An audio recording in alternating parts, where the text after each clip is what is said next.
Okay. Good evening, everyone, and welcome to the Sustainability Infrastructure Commission's first regular meeting for the new year. I now call the meeting to order, and please join me in the Pledge of Allegiance.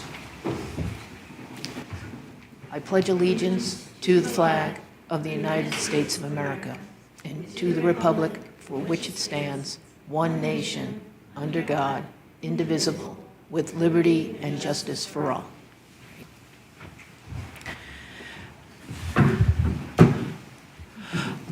Okay, so before we start roll call, Cliff Robbins has been excused. Madam Clerk, roll call, please. Commissioner Riddlemeyer. Here. Vice Chair Narita. Here. Chair Rowinski. Here. Commissioner Michael. Here. And Commissioner Robbins is absent and excused. Okay, thank you. Okay, we are excited to be here in person and also offer options for the public to participate, that is virtually. For those attending in person, please complete a request to speak slip found in the front of the room and hand it to our clerk. Madam Clerk, can you just hold up the yellow slips? Yeah, so folks know if they're here and would like to speak, that's the slip to look for. One can also participate virtually, of which there are two ways. First is to click on the Zoom link found at the top of tonight's agenda. Use the raise your hand feature and you'll be called upon at the appropriate time. And when called upon, let us know who you are and please provide your comments to the Commission. The other way to participate virtually is by phone. That is calling area code 408-638-0968, 408-638-0968, and enter the conference ID number 89-29-33-41-33, the number 5, once again, 89-29-33-41-33, the number 5, and enter the passcode 148133, 148133, and then press the pound sign. Press star 9 to raise your hand, and when called upon, press star 6 to unmute yourself, and once again, introduce who you are and provide your comments to the Commission. We welcome speakers providing public comment, but please be aware or advised that this is a limited public forum. And what that means is speakers need to speak to a particular item included on tonight's agenda. There are two items on tonight's agenda: an update on the bicycle and pedestrian projects and sustainability communities grant program. And the other item on tonight's agenda is the Hillsdale Caltrain station bicycle access gap project. If speaking during the public comment agenda item, that is, this is the agenda item where the public can speak on items not on tonight's agenda. However, we request that speakers keep this discussion to items that are within the subject matter of the jurisdiction of the city. So with that, the next item on tonight's agenda is the consent calendar. There is one item to approve, and that is the minutes from the regular Commission meeting of December 13th, 2023. Do I have any comments prior to a motion on the minutes? No. Do I have a motion to approve the minutes? I can make a motion to approve.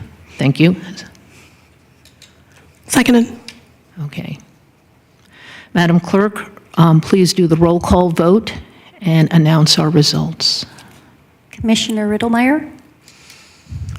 Yes. Vice Chair Narita. Yes. Commissioner Rowinski. Yes. Commissioner Michael. Yes. Motion passes 4-0. Okay. Thank you. The next item on tonight's agenda is the general public comment session. Once again, this is for persons wishing to comment on items that don't appear on tonight's agenda, but are within the subject matter jurisdiction of the city. State law prevents the commission from acting on any matter not included on tonight's agenda. However, comments under the general public comment section are welcomed, and staff and the commission will take note and may consider them for inclusion into future commission meetings. In addition, commissioners can request staff to follow up on any questions raised by a speaker during the public comment section, provided, once again, that the questions are within the city's subject matter jurisdiction. Madam Clerk, do we have any speakers? Yeah, looks like there's two. Okay, and is that in person? They're both virtual and the group comment. Okay, so we have two in Two. person, and then Ms. Two Foster. online. And there's also Allison McQueen. Okay. So two in person and two virtual. Okay. Okay, and Irina, we'll start off with you first. If it's okay, Madam Chair, may I have Susan Foster, who is overseeing, if she'd like to open up our presentation? Okay, all righty. Before we bring on Ms. Foster, who will be speaking on behalf of the No Cell Out Group and small cell installations within the city, we have one other speaker, and that's Allison. Allison, can you hear me? Oh.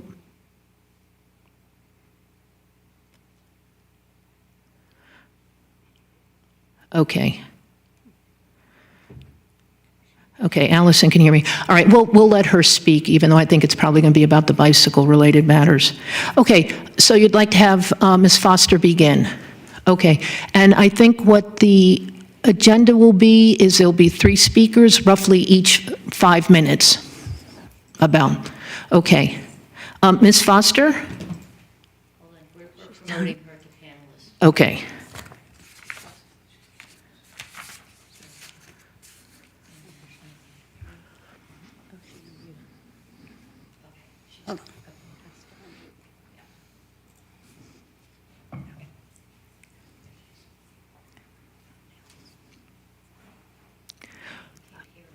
Yep. Hello, Ms. Foster, we can't hear you.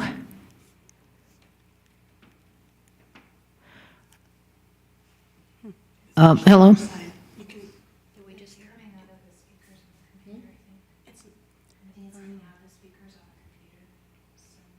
Oh, it's coming out of her computer?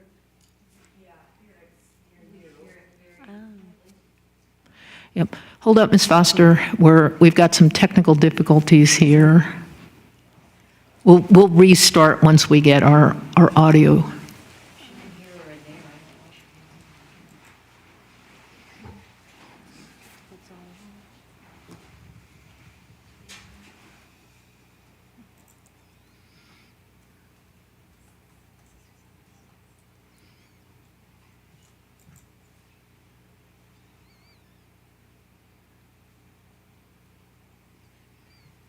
Can you hear us? Susan, can you hear us? I see, okay.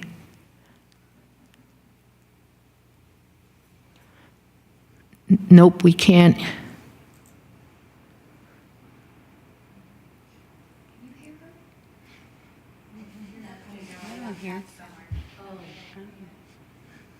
it be on this computer speakers?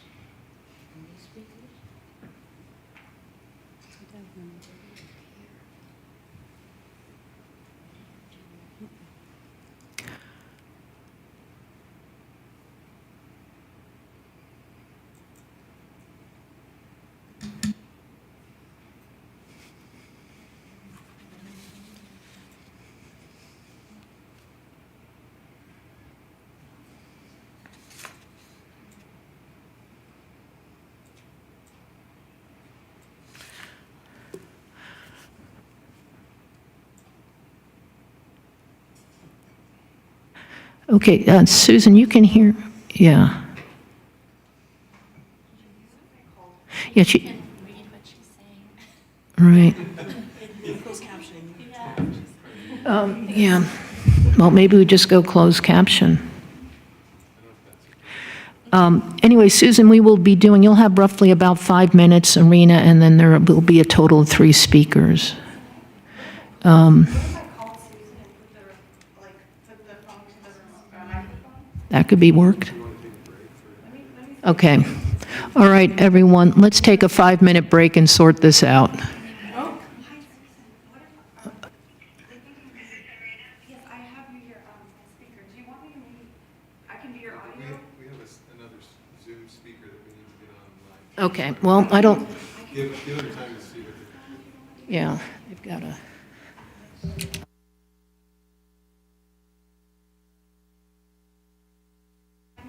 Okay, yeah. Sorry about that. No, no, no.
And that timer will be for you, Susan, is roughly 5 minutes, and Allison, 3 minutes. So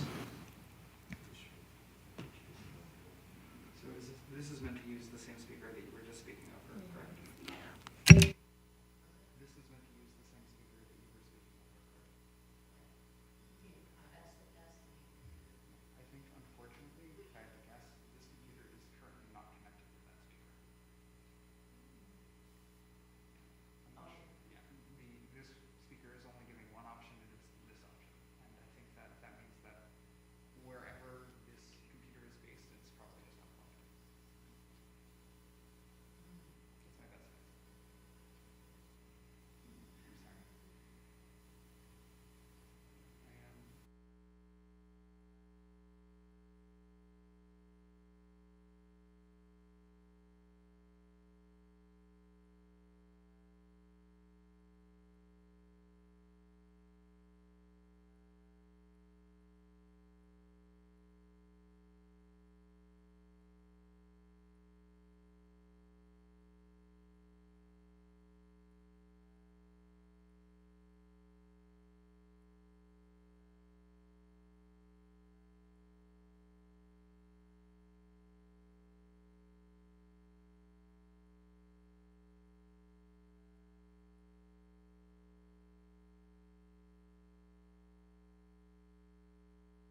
introduce myself. I am a fire and utility consultant, and I am also an honorary firefighter with the San Diego Fire Department, an honor I received in 2005. I have worked on ordinance writing for local telecommunications ordinances since 2001. This is not exclusively what I do, but I have participated in the ordinances that this is extremely meaningful work to me, and I do feel I have something to contribute.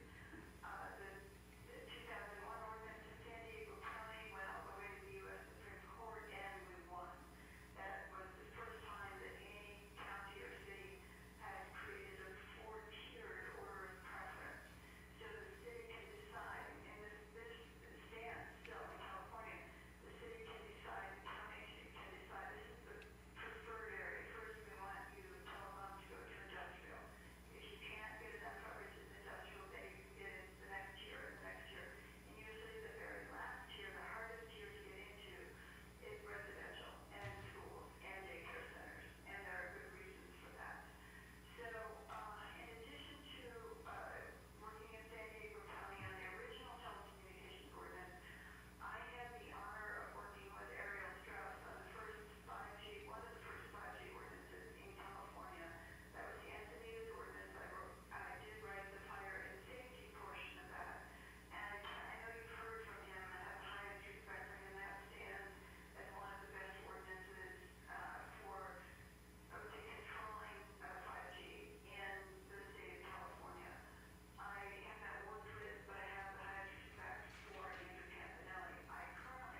Hi, Susan? Yeah, hi, Irina, let's see, thank you. Yeah, Irina would like, we appreciate if you can just wrap up in 30 seconds, and then, because we've got Irina, who's, Can we pause the time so we don't? yeah, we're fine, yeah. Hi, this is Susan. I'm on the other line right now.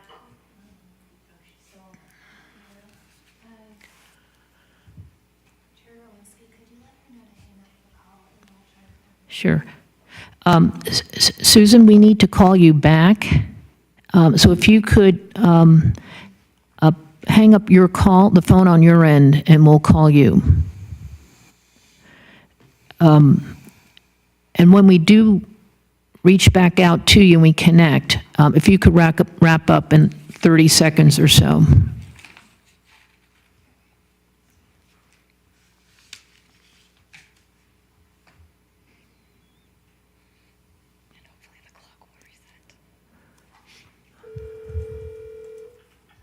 Hi, are we connected here? Yes, you're connected again. Okay. I will finish up very quickly.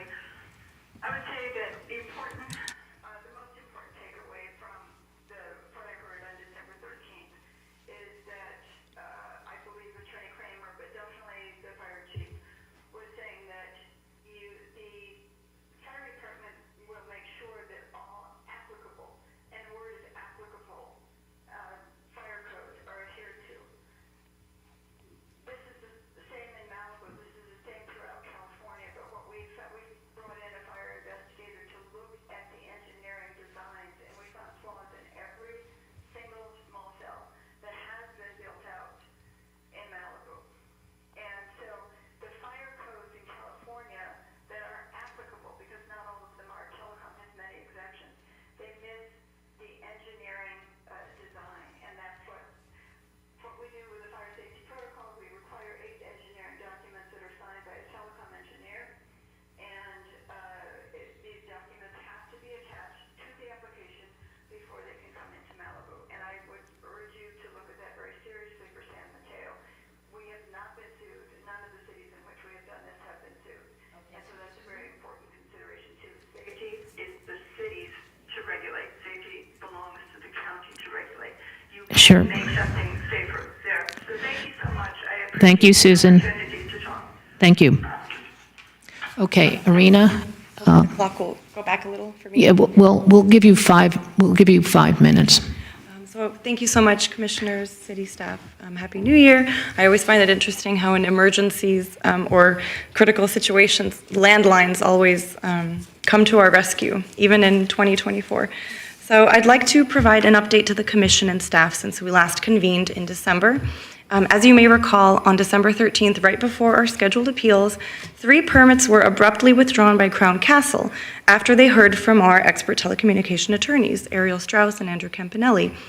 We believe Crown Castle did so because they saw that unbiased experts who understand how these permits work and know federal and state law had scrutinized these applications. So Ariel Strauss that same day had submitted additional information that noted that Crown Castle has been submitting essentially the same application for each of the 197 sites that it plans to build.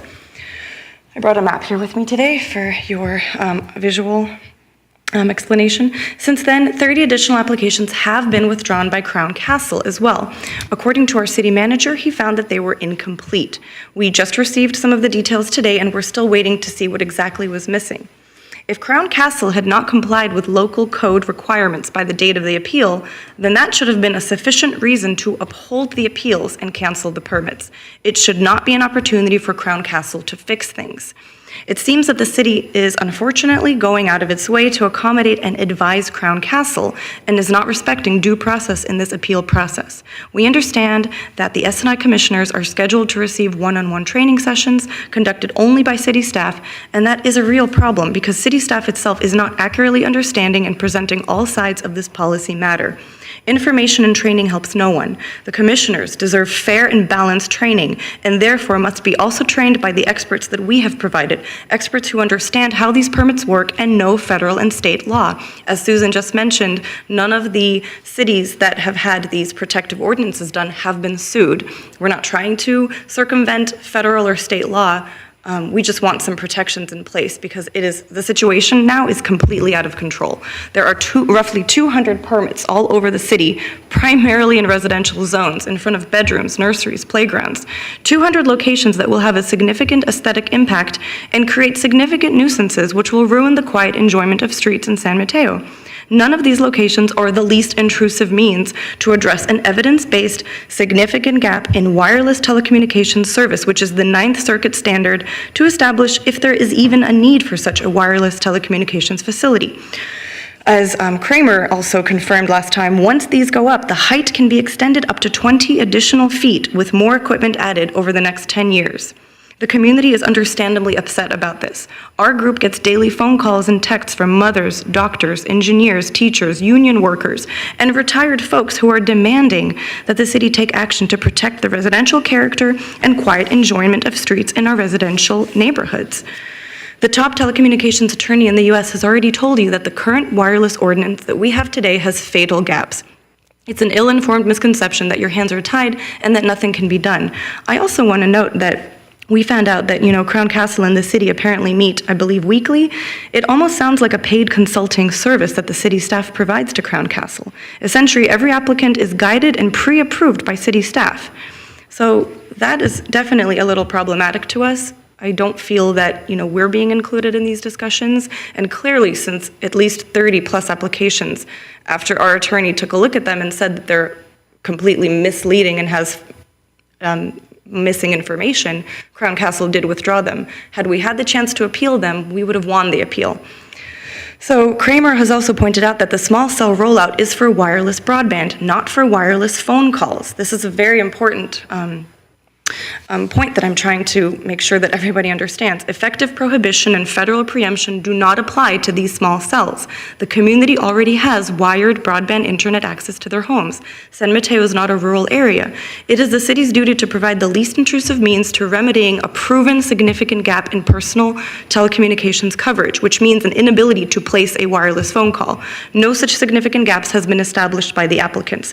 Carmel is the latest California city to have recently updated their ordinance and is now compelling the applicants to show an actual proven gap in coverage for the wireless phone calls. The city requires probative data. It's not accepting computer-generated projections, but demands actual drive test measurements and dropped call records. We must place the burden of proof back onto the applicants where it belongs. We are here tonight not to berate you, but to ask you to please do the job that I know you want to do, that you were appointed for.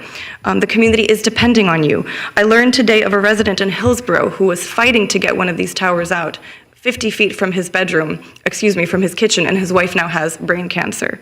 So the city's discussing a new ordinance in the spring. That is too late. We need to get an urgency ordinance updated as soon as possible. I thank you today. I ask you to follow Mill Valley's example. They issued a small cell moratorium, then enacted an urgency ordinance, and turned into a permanent ordinance. The planning director can change the design guidelines even today. I believe Brad Rena, Underwood. yeah, I have to, yep. Do you have 1 minute? Well, we have another speaker? If I can have 30 more seconds. Sure. Mr. Respectfully, Brad Underwood, I believe you are the director of the Public Works Department. I understand that you do have the authority under the current guidelines today to make changes. You can make the applicant show an actual proof that there's a gap in coverage in personal wireless cell phone service. I will email some information today if you'd like, showing our own design guidelines and standards. The city is really begging you and counting on you. Thank you so much for your time today. Okay, thank you. Cookie, is there any way to raise the timer? Because it's caught behind the caption. We have, yeah, we're very much over time here. If you want to speak for 30 seconds? Okay. Yeah. 2 minutes and 50 seconds. Right. Oh, wait, 10 seconds? No, 2 minutes. Oh, okay. Thank you. Speak. I'll be fast. Yeah. Okay, hi, Kathleen Wells. I've spoken to you before. I just want to point out, we've talked about the flaws in the current code. Under the existing code, there are ways to revoke these permits, not just the existing code, but the master license agreement between the city and Crown Castle, which requires compliance with the current code and very specific insurance coverage. We asked for, I think, for well over a month for proof of insurance coverage. We just got it in the past few days. They're specifically missing the $5 million in pollution coverage that's required. The master license agreement further provides that they can't begin work until they provide proof of coverage. So I just want to note that all the permits that, mine specifically that I appealed and then was withdrawn, had at least 4 areas of non-compliance with the current code that I believe run across the other permits that were issued. So the existing permits, I believe many of them or all of them are invalid under the current code. For the reasons cited in my appeal, they should not stand. So as the commission charged with overseeing this small cell effort, I would ask you to please exert your oversight authority and ask the city to enforce the master license agreement as it's currently written on behalf of residents so that we don't have to seek to enforce it ourselves as the intended third-party beneficiaries of that contract. Thank you. Okay, thank you. Okay. We have Allison.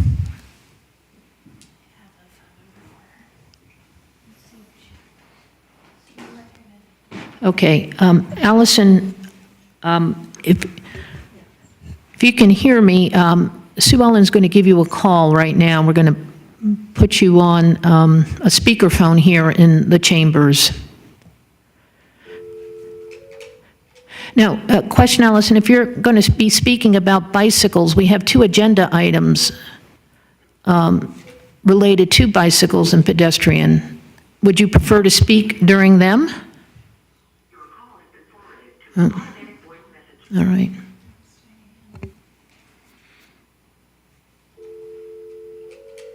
She wants to speak now.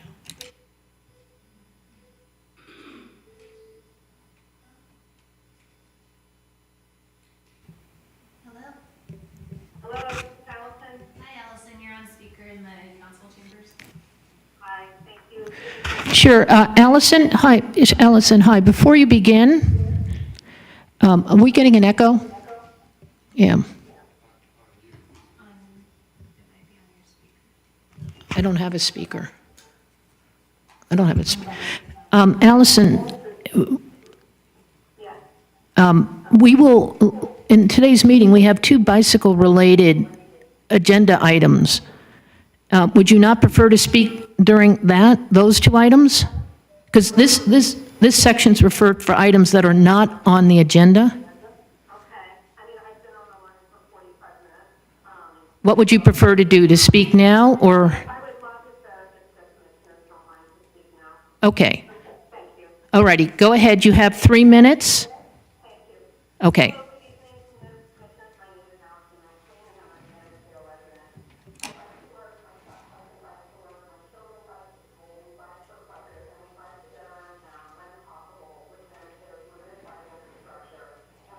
It's a safe option. I have my perspective to share on biking in the city of San Mateo. It's not safe, and we can do better. Although we lag our peers of Foster City and Burlingame in bike infrastructure, we can make the most of what already exists and make sure bike infrastructure is signed and marked with green paint so people know about it and use it. I'll give you one example on the far northern end of San Mateo, but it's illustrative of issues we have throughout the city. There is some space on the Peninsula Avenue 101 overpass between the lane and the sidewalk that I think might be a bike lane, but I'm not sure, and I've driven by there thousands of times. There's no green paint on it, and it looks pretty skinny to me, so I'm not sure. If that is bike infrastructure, let's get some green paint on that overpass. So let's just pretend that Peninsula Overpass indeed is a bike lane, and I take it over the overpass. How do I get onto that beautiful bike lane on Humboldt? How do I navigate the very busy and quite complicated Humboldt and Peninsula intersection? I'll tell you what I would do for biking in this city for 10 to 15 years. What I would do is become a pedestrian with my bike, basically. Pull my bike up onto the sidewalk at the intersection, walk it across Humboldt in the crosswalk, then cross Peninsula in the crosswalk, and then bicycle onto that beautiful green painted bike lane on Humboldt.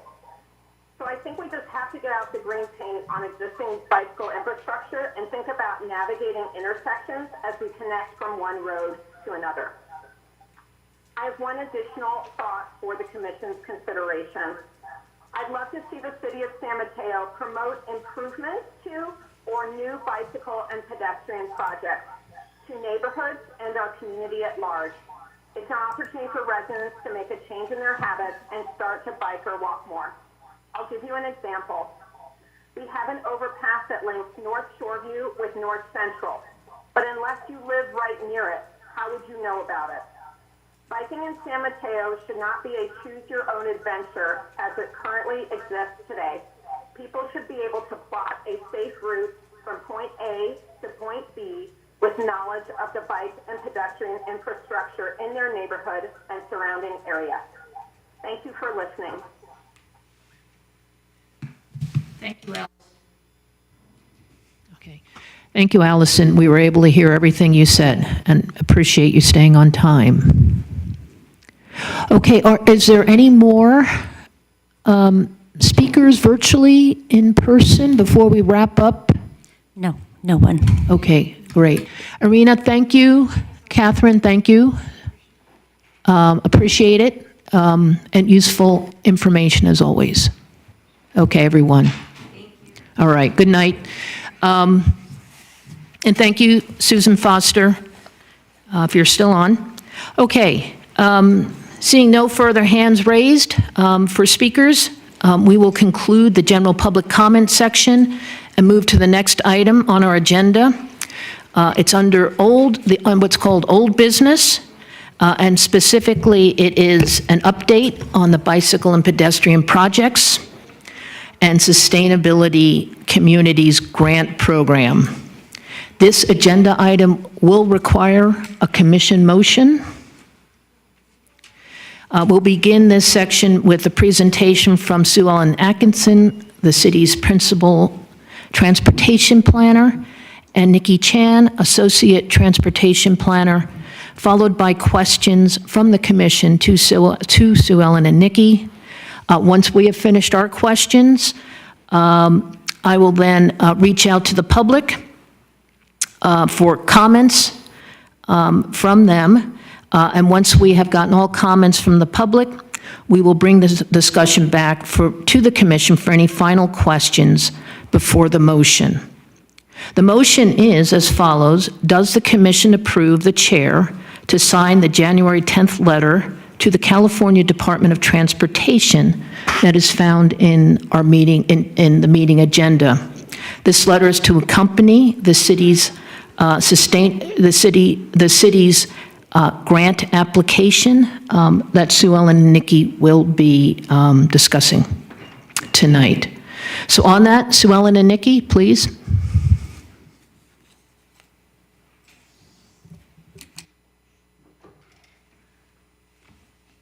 Okay, good afternoon, commissioners. I'm Nicolette Chan, Associate Transportation Planner, and with me presenting tonight is Sue Ellen Atkinson, who is our Principal Transportation Planner.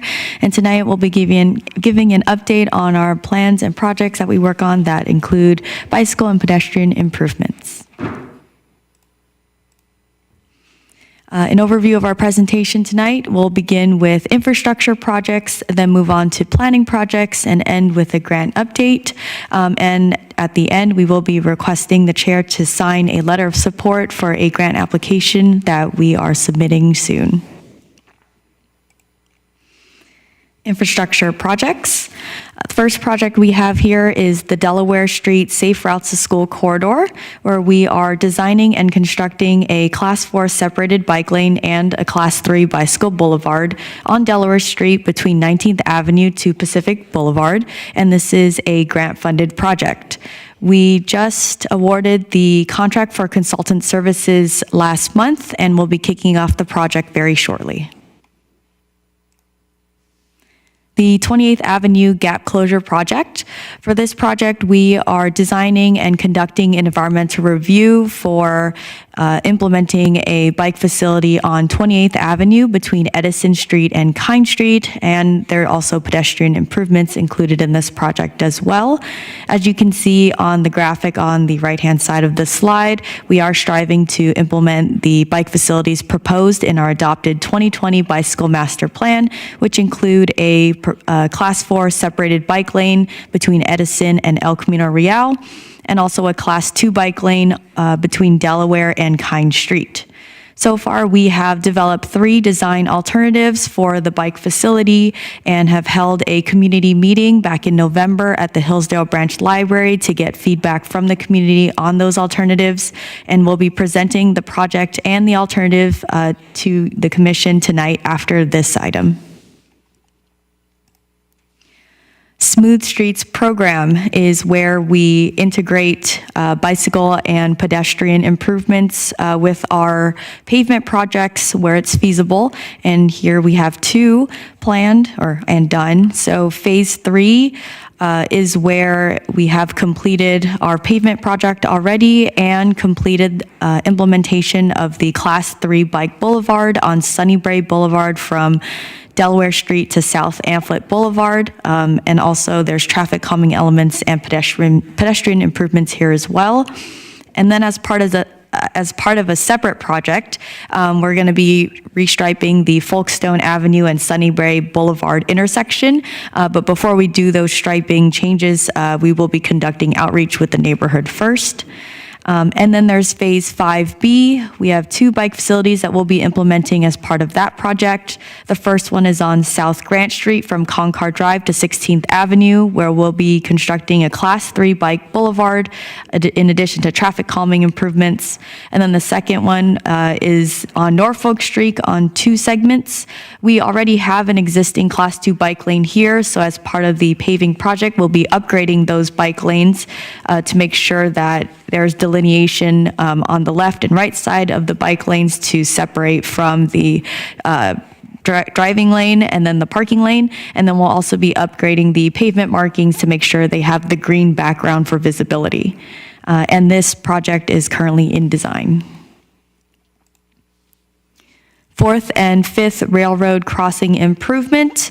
This project is mostly complete. We now have Class 2 bike lanes on 5th Avenue between B Street and Railroad Avenue. The last part of this project is just completing the electrical work, which includes the street lights and video detection, and that'll be complete shortly. School zone speed limits. For this project, we are reducing speed limits in qualifying school zones, and those requirements are based on state law. And for those streets that do qualify, we are reducing the speed limit to 15 miles per hour within streets that are 500 feet of the school, and then 25 miles per hour between 500 and 1,000 feet away from the school. This project has 3 phases. The first phase has already been complete, and those included streets around public elementary and middle schools. We are now working on phases 2 and 3 together, and those are streets around private elementary and middle schools and high schools. We just awarded the construction contract this month, and we hope to complete construction of the reduced speed limits in early spring. And on our webpage, which is shown on this slide, you can download this map and see where those new speed limit signs will be posted for phases 2 and 3.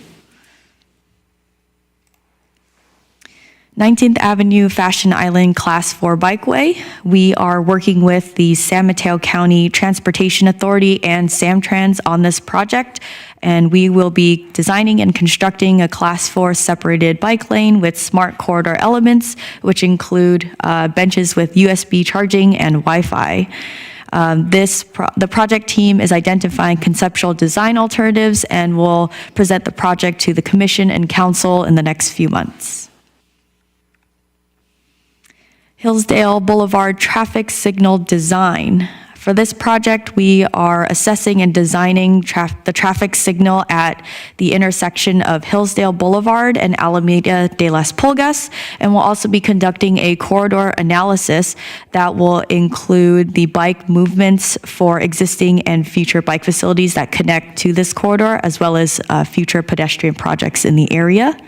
And we are currently developing the outreach strategy and analysis for the project and anticipate conducting outreach in the spring. And now I'll pass it to Sue Ellen to talk about our planning projects. All right. Good evening, Chair Rowinski and Commissioners. Left-handed, it's not my best. The first planning project that we'll talk about is the citywide Complete Streets Plan. City staff was at the commission in October 2023 with an update on this project.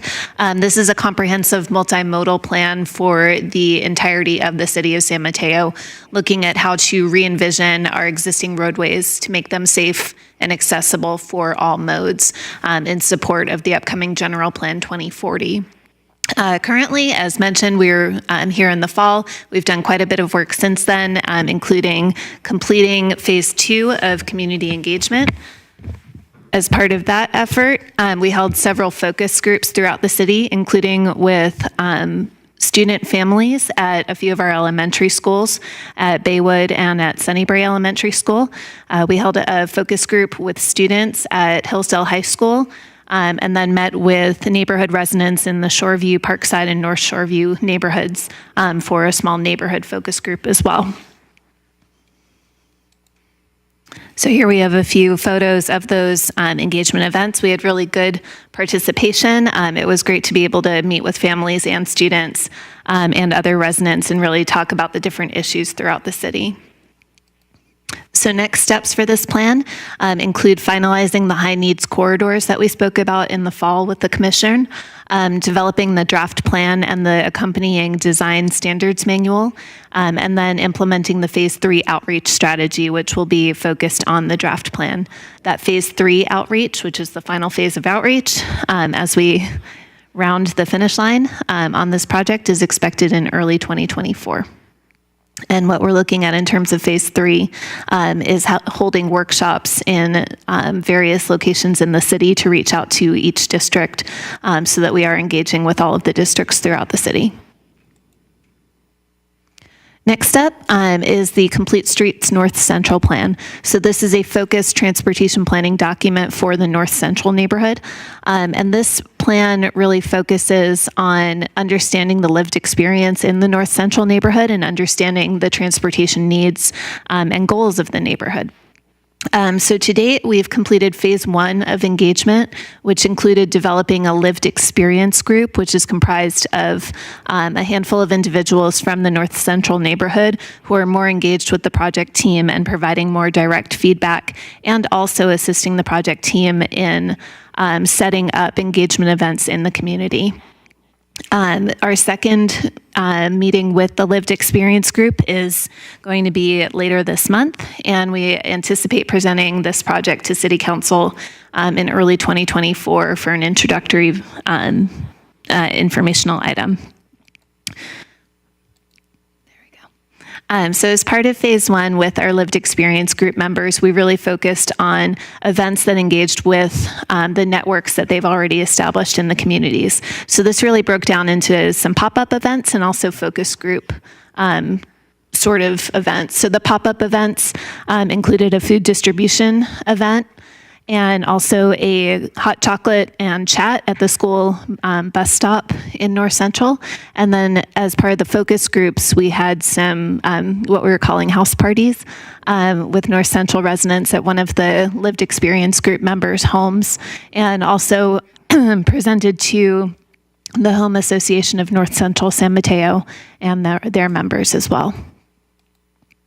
So next steps for this project are developing phase 2 of community engagement, which will be this spring, and then going into phase 3, where we'll be developing the priority projects and recommendations. So this project, we're really leading with the community engagement To date, we haven't developed any recommended improvements or identified projects. We've been in the community listening and understanding what the needs are. All right, next up, Citywide Transportation Demand Management Ordinance, or TDM ordinance. We were also at the commission in November, I believe, with this project, presenting the introduction and overview. So this is a project that's funded through an MTC Technical Assistance Grant, and it's providing us an opportunity to take a comprehensive approach to transportation demand management and trip reduction throughout the city. So currently, we are working on developing the draft TDM ordinance and the accompanying program guidelines. And we plan to return to this commission, the Planning Commission, and City Council with drafts of those documents in spring 2024. Another planning project that our staff are working on is the Local Roadway Safety Plan, or LRSP.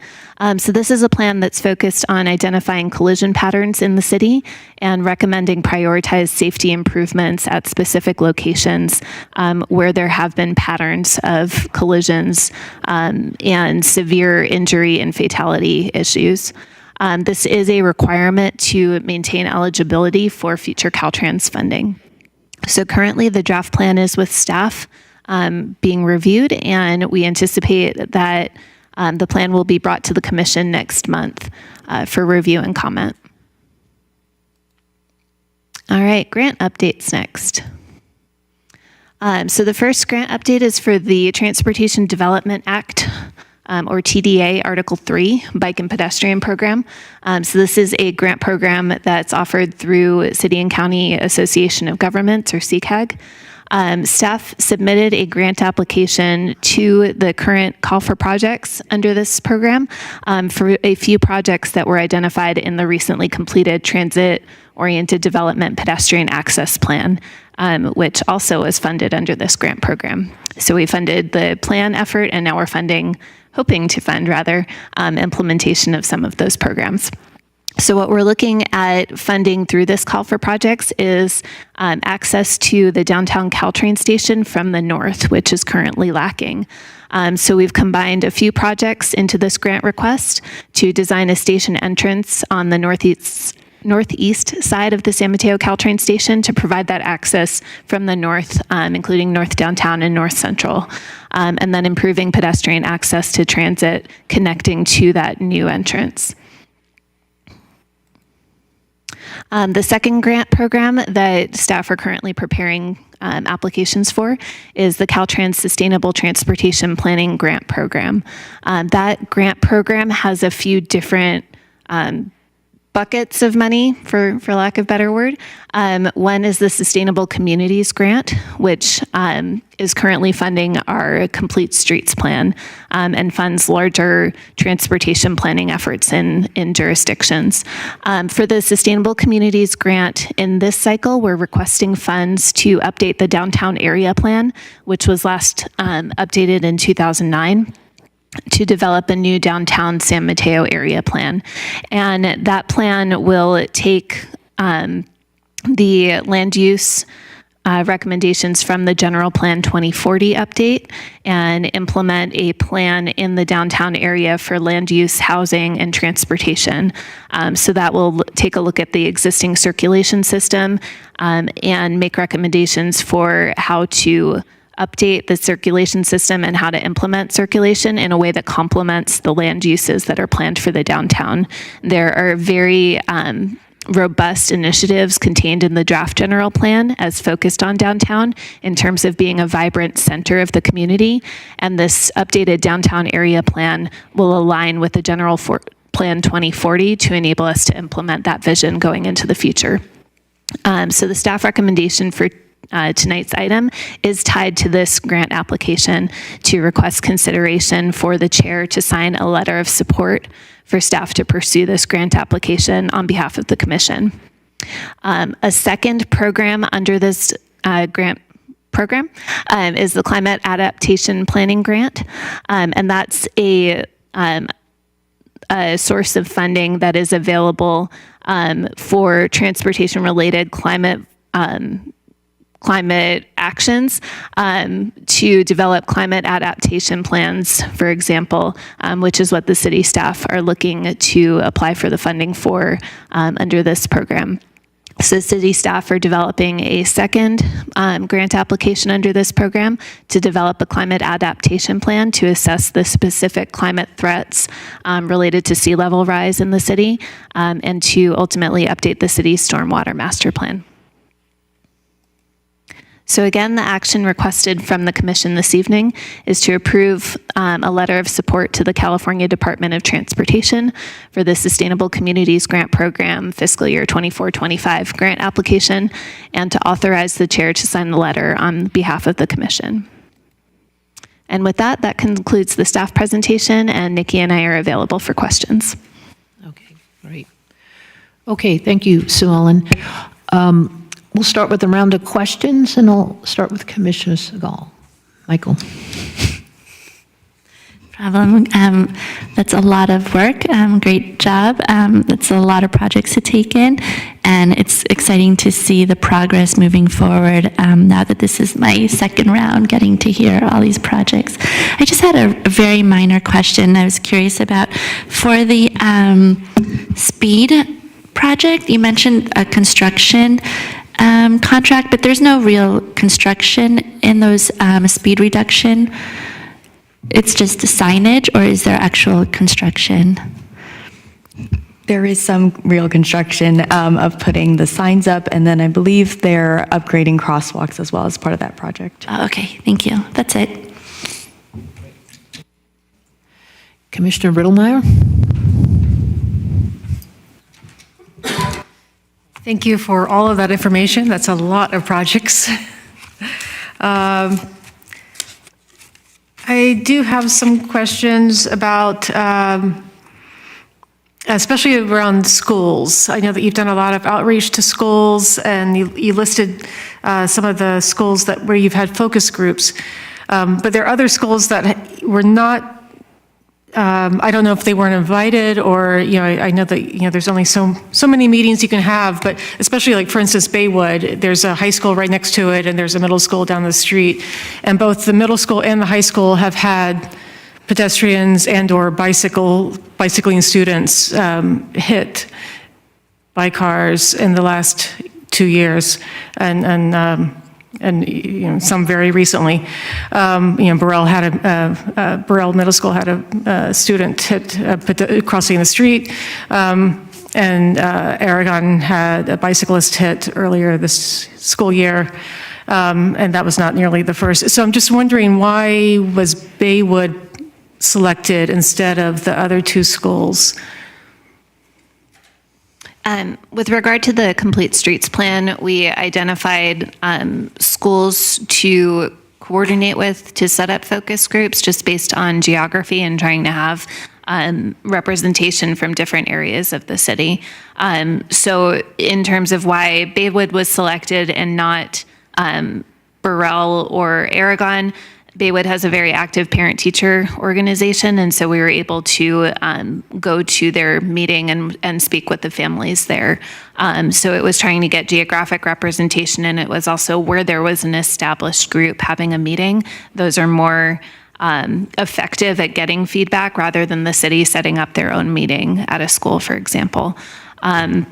And for Sunnybrae, we were trying to get geographic representation as well.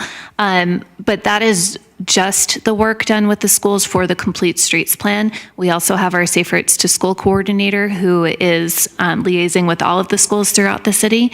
And we've also conducted specific school site evaluations at different schools, including Sunnybrae, Burrell, Hillsdale, Abbott.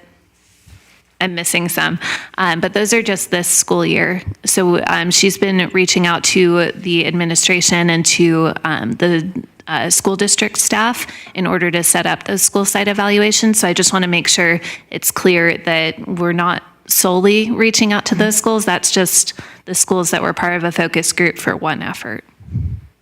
Okay. And it sounds like you're doing some good work on Alameda and Hillsdale, but across on the other side of Alameda, across 92, again closer to Aragon, I've heard a lot of residents complain about the intersection of Alameda and Barneson, where there's a dreadful four-way stop where 4 lanes of cars, four-way stop. And a lot of almost collisions there every day, especially as schools are getting out, because again, you have the 3 schools all converging on Alameda going to 92 and whatnot. And then also there's a crosswalk on Alameda and Hobart that I've heard from quite a few constituents who have wanted some action there. I'm just wondering if there's any plan for that. Yeah, I can speak to Alameda and Barneson. That location has met the requirements for a traffic signal, and staff has scoped out that project and is requesting funding in this year's budget cycle to design and construct that project. So design 1 year and then construct in future years. With regard to Hobart, I would have to look into that and get back to you. Okay, thank you. That's it for now. Vice Chair Narita. Thank you. Great presentation, as always. So when it comes to safety data, we've received a couple comments from the public about tracking bike collisions and near collisions. I was wondering if you could speak to that.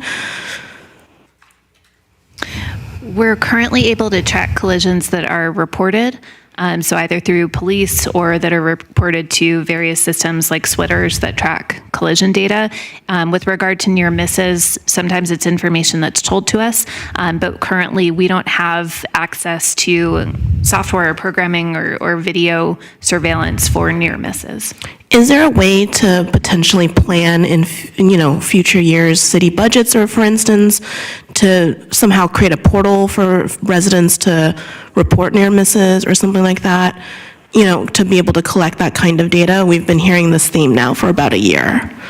I think if City Council were to identify that as an initiative for staff to undertake, we would be able to put together a work plan and funding request for that. But we may have to identify other projects or efforts that would need to be delayed in order to do that. And then when it came to the Complete Streets project, I just wanted to confirm, has there been additional outreach between the October meeting that you guys gave us a briefing on and now, or has it been more internally facing staff work? All of the focus groups with the student families and Hillsdale, et cetera, those have been in October and November. Okay, thank you. And then when it came to the Sustainable Communities grant, are you requesting other letters of recommendation in addition to the one from the commission? Yes, we have a similar request going to City Council next Tuesday, and then we request letters of support from entities that would be engaged in the effort. So we'll be reaching out to Caltrain, the Downtown Merchants Association, et cetera. Okay, great. And then is that effort going to really focus, you said, on the circulation? So it's essentially like traffic and addressing traffic in downtown? Is that kind of the theme of that grant? In part, it's going to address land use, housing, and transportation for the downtown area. And when you say land use and housing, how does that interface? Because you guys are the transportation team. So then will it become a more comprehensive initiative where like planning commission will start to get involved, and you know what I mean? Like walk me through what exactly would that look like if we're successful in that grant? Sure. I neglected to note that we're working on that grant application with our colleagues in the Community Development Department, the Planning Division.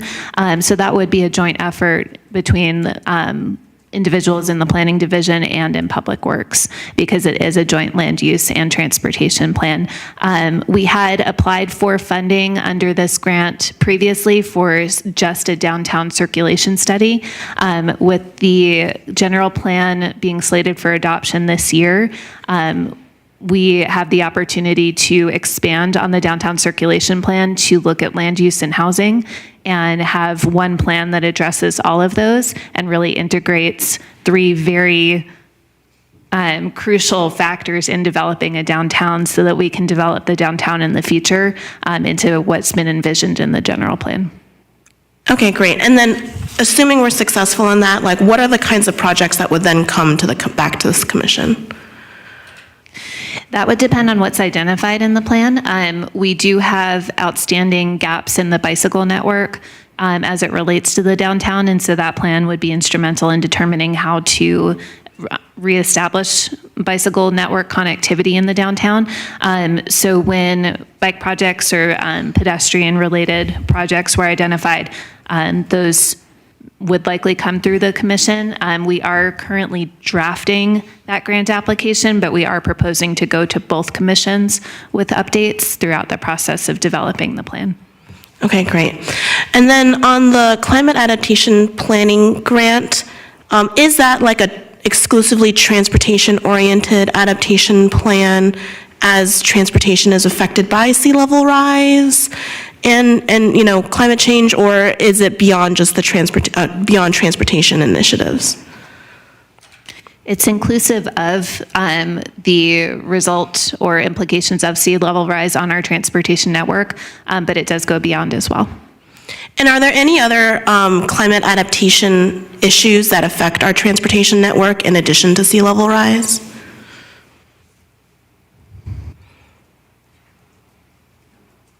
I might have to think on that and get back to you at a later time. Okay. I would love for you to take it. Very rarely do I stump Sue Ellen. Good evening, Matt Fabry, Deputy Public Works Director. In conjunction with sea level rise, you do end up with problems with rising groundwater, so I think that may be another challenge that we deal with our transportation network, especially in the areas east of 101. But with climate change, we also have more intense storm events, and as we saw with New Year's Eve and problems like with 42nd Avenue flooding and closing underpasses, that we've got problems with flooding roadways with more intense storms and more precipitation. So I think those would be the main things. I think, if we get into significant heat events and things like that, that can have an impact on pavement as well. But I think the primary ones are going to be sea level rise, rising groundwater, and flooding issues. Great, thank you. And then going back to the general comment from Allison about green paint and bike lanes, what's the decision to paint or not, to paint things green or not? What does that decision look like? I will say that there have been changes in the industry related to design standards over the years, and so we do have bike facilities that are older that may not have been installed under the same design standards as we utilize right now. But for example, you'll see the green hash marks where there are expected to be conflicts between bikes and other modes of transportation. Every so often on the roadway, you'll have the green back to make it more clear that that is a bike facility. But we do typically just design those to the leading industry standards, which do change over time. So is green paint not an industry standard right now, or is it an industry? Is. Oh, okay. Yeah. So we are pro so you'll see in green paint. Yes. Right now. Some of the photos that were in the presentation of recently installed bike facilities, you can see that really clearly. And when we do let's take advantage of other paving, we have to do updates, right? Like I think there's a Norfolk one you mentioned and another one. Would those then become green if they were not green before? The striping, for example, on that project, the striping on either side of the bike lane is white, but it would include the green striping. Got it. Okay. Let me see. Let me just make sure. Okay, great. I think everything else is comments. Thank you. Okay, I've got some questions here. I'm going to start with the traffic light at Hillsdale and the Alameda. And there was a mention of community outreach the spring of 2024. What are the plans for the outreach? And let me offer possibly, well, I'll save some of that for my comment section. Let me ask you this question. Is the outreach going to be a 500-foot radius from the point where the traffic light is to be installed? I'm not sure what the exact footage would be, but we will be outreaching to the full neighborhood and especially those households that are right along Alameda and along that intersection. And they will be hosting a community meeting. I believe they're proposing to have it at the Hillsdale Branch Library, where they'll educate the public about the project. They'll also ask for feedback about how the intersection is currently used so we can fold that into the analysis.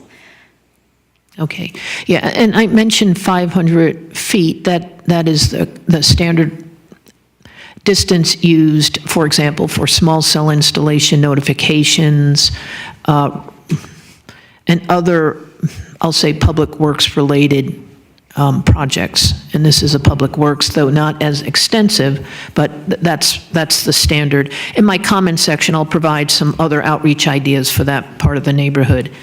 On the smooth streets, on the Sunnybray Boulevard, that is the Delaware to Amplet, and the South Grant Street bike repaving.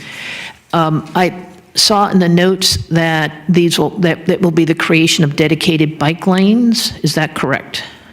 For both of these projects? For Sunnybray, it'll be the Class 2 bike lanes are already constructed and already down. That's for Phase 3. And then for Phase 5B, it'll be Class 3 bike boulevard on South Grant Street. And at Norfolk Street, we are just updating the existing bike lanes that are already there. Okay, all right. So there is, and the reason I ask this question is just to ensure that, is there a loss of on-street parking on any of these projects? For bike boulevards, we typically don't need to remove parking because it's shared. Right, it's shared real estate, for lack of a better term. Correct. All right, and I just wanted to bring that out, even though we all know about that sooner than later. Okay, great, thank you. Just a couple of more questions here, and I'm going to refer to Mike Spire's email that was sent to us this morning. In Mike's email, he asks, what is the status of the Hillsdale Bicycle and Pedestrian Bridge project? And it's a timely question, particularly, following on the presentation that related to two grants we talked about tonight. And that particular project, that bridge project, wasn't included. Can someone explain why and what the future plans are for the bridge project? Sure, I can speak to that. Please. Staff had previously scoped out a project for the Hillsdale bike ped overpass, which is a separated bike and pedestrian overcrossing for the Hillsdale and 101 area. The design that was identified was cost prohibitive, and we were not able to secure funding in order to construct the facility as designed. Since then, there have been modifications on the 101 freeway that may make that design infeasible in construction. So staff had scoped a feasibility study to look at options for the overcrossing, including revising the design that had been done, if the design could be utilized, if there was a different separated overcrossing that could be contemplated, or if the existing Hillsdale Boulevard overcrossing could be reutilized for more modes than currently utilize it. We had applied for grant funding through a federal grant program for the feasibility study, and we were not successful on that grant. We have continued to look for programs where we would be eligible. For example, the TDA Article 3 application is really, the funding is very centered on design and construction, not on feasibility and planning. So we opted to move forward a project that was ready for design and construction.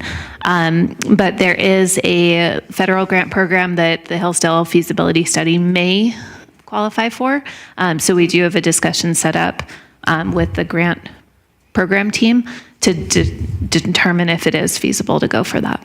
Right. And when you say the program team, that's internal here, or is it a federal grant program team? It's with the federal entity that administers the grant. Okay, that would issue So it. we are continuing to seek funding for the feasibility study, but to date, we haven't found a viable option. Right. And the current grants that were discussed tonight, the TDA Article 3 and the Caltrain Sustainability Transportation Planning Grant, if I got that correctly, those would not be appropriate for what the feasibility phase of the bridge project. That project was not a good fit for those grant programs. Right. So hopefully, and that might be an interesting update on the next quarterly if you do talk with the federal grant team about this project and what the outcome would be. Okay, thank you on that. One last question. I'm going to once again refer back to Mike's email that he had sent off to the commission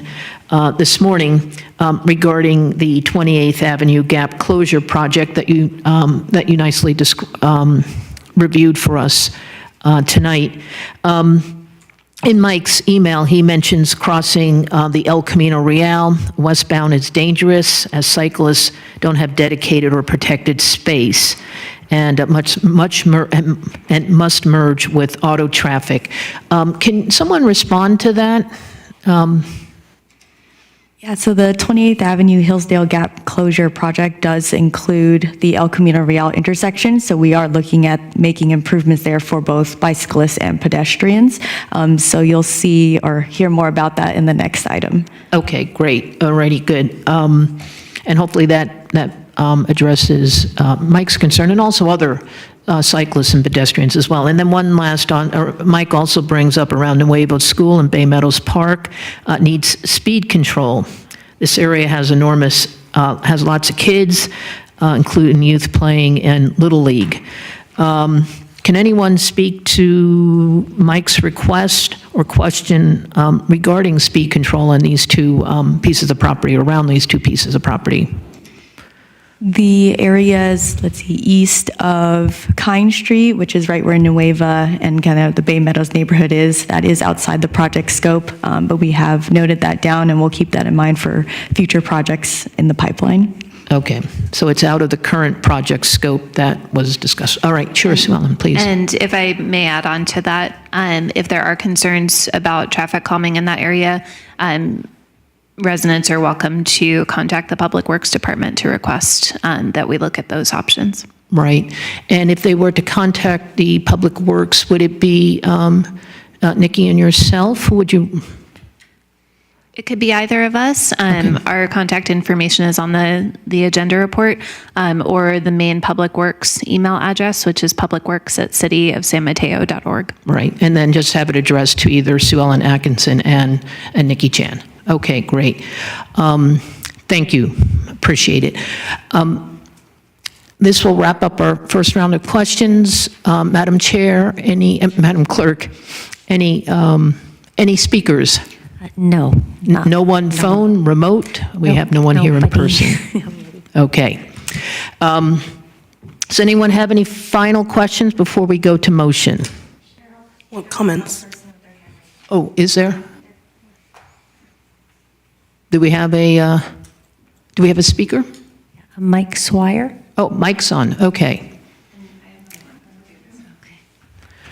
Okay, Mike, we're going to need to call you on a phone number.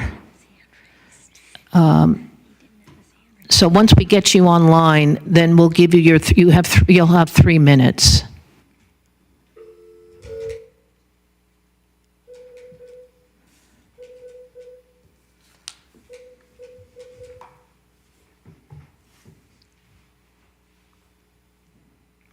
And Cookie, Chair, can you put the timer up, please? Oh, actually, he's on phone. Okay. Okay. Hi, Mike. Just very briefly, we've got 3 minutes to speak here. I'll let you know when the 3 minutes is just about up.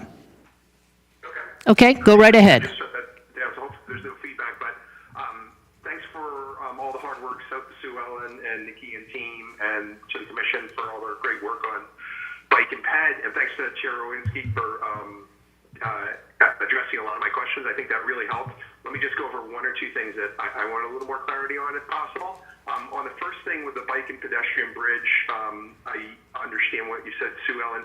Can you just be a little more specific as to whether or not the project would have been completed if not for the changes that happened on 101? And if so, was that due to the widening aspect or simply the express lane aspect of that? I'll keep going and then you can answer when I'm done, if that's okay. Second of all, my second question was on the 3 kids that were hit around November or so. What's the process for somebody going out, seeing what happened, making sure that there are not infrastructure improvements that are necessary? And I understand the police would go out if they are called, but similar to what happened on Franklin, to what degree have we looked at whether or not there's systemic problems there and done quick builds? And in general, what is the quick build process? We've talked about emailing you and staff, but is there a way in general when people have quick build ideas, how do we implement those as opposed to the long-term plans that you've been talking about, which are great, but they could take 5 years to ultimately get implemented, as well as costing a lot of money. And regarding 28, finally, I think the presentation was great. I understand now much better how to cross El Camino and the improvements in front of Nueva and between there and El Camino. There is a lot of speed, however, between there and towards 101. It's basically a cut through for people between Franklin and that area. And there's a lot of little kids crossing from the residential neighborhood on Bay Meadows.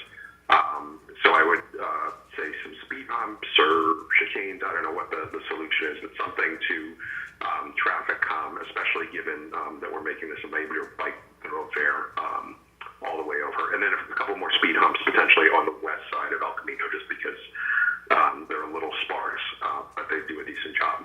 So that's all I had. Thanks so much for everything, and keep up the good work. Bye. Okay.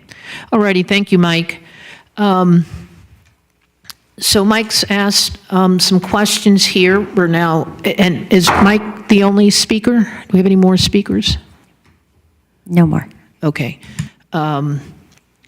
So we will pick up on Mike's questions. Before I do that, actually, let's start with Mike's questions, and then we'll do final rounds of questions here on the commission. So I have a few here: bridge, and the 3 incidences with kids, and anything else, Sue Ellen, you would like to address? Sure. Oh, I didn't break it. That's good. For the Hillsdale Bike Ped overcrossing, regardless of the changes on 101, that project would not have been completed because we had not been successful in identifying construction funding to build the structure. It was extremely expensive as designed. Staff had applied for several grant funding options and were not successful at any of them.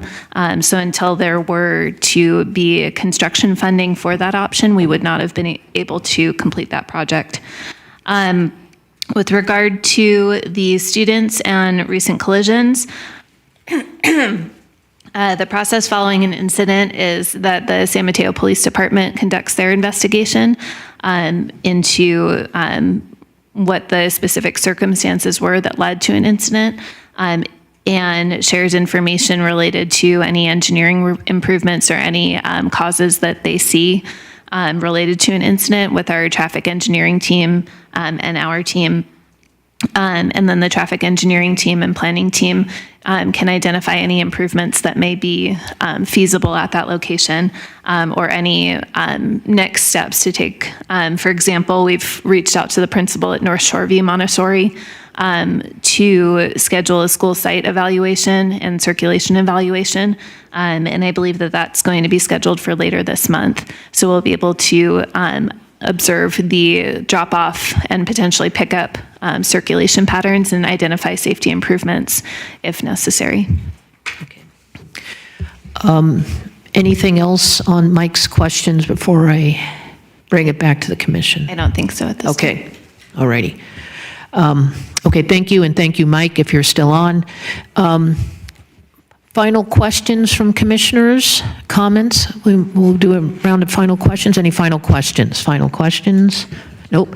I have Thank you. So the bike boulevards conversation reminded me, I think I ask this every year, but is there any data on how good and effective bike boulevards are?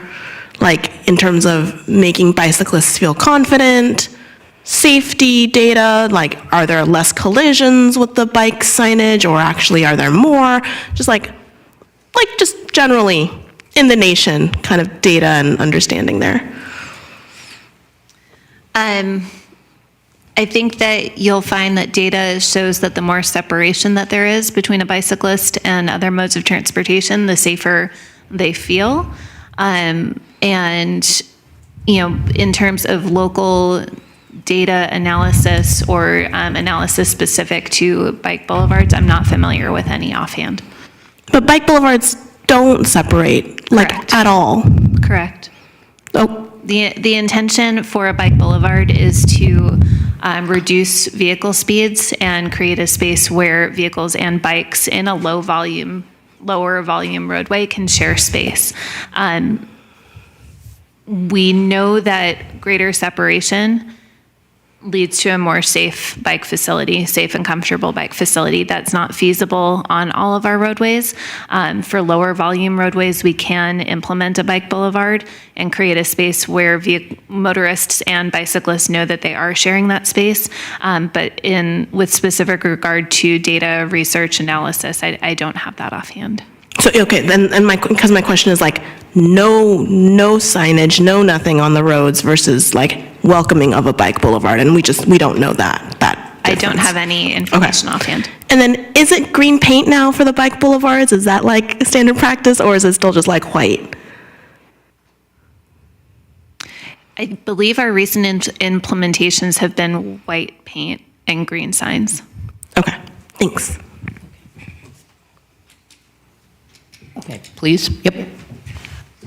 So in the places where there are bike boulevards, because I understand some streets, that's what you have to do because there's not room for a separated lane. I believe that there's now a state law, correct me if I'm wrong, that automobiles have to stay 3 feet from bicyclists. And I'm wondering if there's any signage or any way to inform drivers of that law. That's correct. That's been in place for a few years, that motorists are required to give 3 feet when passing a cyclist. We don't currently have any signage throughout the city to that effect. Okay. And another much newer law that just passed this year, or in October of last year, and in effect now, is that I believe it was AB 413, the daylighting law, where no cars can park 20 feet from a crosswalk, whether or not it's painted or not. So essentially 20 feet from an intersection, there's not supposed to be any car parking. And I know that to paint red citywide would take forever. Is there any way that we can have outreach and let drivers know that they're now not allowed? And is the police department ready to start ticketing if cars are parked where they're not supposed to be anymore? Because not parking there really does increase visibility for bicyclists and pedestrians at these intersections. Understood. We do implement daylighting at intersections when we're doing projects. For existing locations, I can't speak to the police department's plans in terms of enforcement, but we can certainly look into that and follow up with you. That would be great if you can look into that. And also more cross-departmental ideas are, especially this time of the year when it gets dark so early, a lot of people realize that our street lighting is not very good, and it's a real hindrance to biking or even walking at nighttime, after even like 4 o'clock or 4:30 in the afternoon.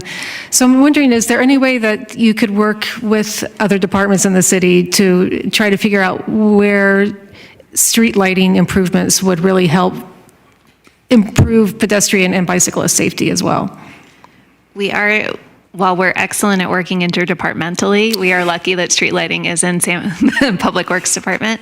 And I know that our staff is looking at ways to be more proactive in terms of identifying where street lights should be installed. but we will pass along that feedback. Okay, that would be great. Thank you. I have no questions, I just have a comment. Does anybody have any comments? Okay. You have comments? Okay, we have a lot of comments. All right. Please. Yep, we'll start. I don't have a lot, but I wanted to say it would be helpful to hear a follow-up on the collision data and to understand, a follow-up from the meetings with the school and if any potential solutions come out of it that we can think about up here. And in general, any collisions that occur with children or schools would be very useful to have follow-up to know what happened and how it can be prevented in the future. Comments, Commissioner Riddlemeyer? I just wanted to say thank you for the outreach you have been doing with neighborhood communities and North Central especially. I really like to hear that you're doing the house parties and also reaching out to a neighborhood association.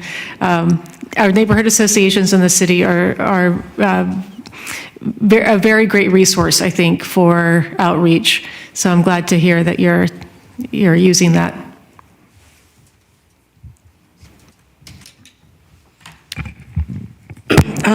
So I just want to echo Commissioner Michael's comment about children and collisions and safety. So I heard when Commissioner Riddlemeyer mentioned, asked about argon and boral, and how, you took advantage of a really built up parent community to be able to solicit that feedback from the schools you did go to. I do think though that when there are collisions with children, it is incumbent upon the city to be as incredibly proactive on these fronts. So I'll reinforce something I mentioned before, which is that there are lots of informal WhatsApp groups across different, classes and students and stuff, and you just have to find your lived experience experts at each school to, help facilitate and open up, pathways. If perhaps the PTA or whatever, association may not be as ready to engage as you are to engage with them, in the example you provided. And I think we just have to provide that additional care when kids are involved. Additional to that, I wanted to also echo, I think it's super clever, the engagement that you've done on the North Central plan, and what an evolution, in the last 2 years in terms of community engagement. So just thank you for that. I hope that it continues, and very eager to experience phase 2 and 3 and watch that. And I hope that this project will come back to the commission. I saw that there was a plan for it to go to city council, but I'll reinforce my request that it also at some point we actually get the substantive update at the commission as well. When it comes to the Sustainable Communities Grant, I would wholeheartedly support the chair signing a letter of support. The reason why I asked about, hey, what are the other letters of recommendation? Just because I feel like we have a lot to be proud of in San Mateo. Our downtown is a destination downtown. We have the only Michelin Bib Gourmand restaurant, in the peninsula. There's just fun, kind of stuff to brag about in San Mateo. And so, but I assume the downtown San Mateo, organization or someone will feature things like that, and how, in fact, on the weekends it is crazy sauce in terms of traffic circulation accordingly, and we need all the help we can get. So happy to support the letter as written. Happy if you want to snazz it up a bit, defer to you given the fact that you have a whole suite of hopefully recommendations that you get. And that's it. Thank you. Just very quickly, on the traffic light on Hillsdale and Alameda, since I live in the area, and I'm also a member of the Hillsdale Beardsford Neighborhood Association, that could be something, that would be a venue to speak, and I can help facilitate that for you. I think the Hillsdale Library, a meeting there would be very good, and once again, just check into the 500-foot radius from the light I think that's pretty standard. And regarding a comment that Commissioner Riddlemeyer brought up regarding enforcement of cars that park within, 20 feet of intersections and crosswalks? Is it intersections? It's crosswalks whether or not they're painted, so it's Right. essentially an intersection. Right. This is where people might be crossing on. Right. And here's why I bring it up. The city's got a fabulous service that does parking enforcement. It's called SurfGo. And I would call them.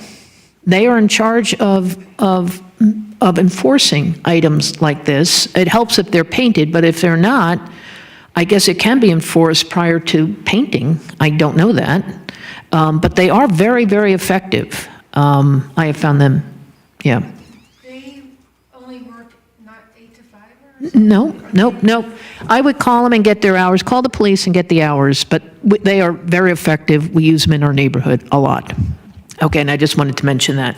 Okay, everyone, we're going to wrap up with the motion, and that is, does the commission approve the January 10th letter found in the meeting packet tonight, as well as approve the chair to sign on behalf of the commission the letter that is addressed to the California Department of Transportation and will accompany the city's Sustainable Community Grant application?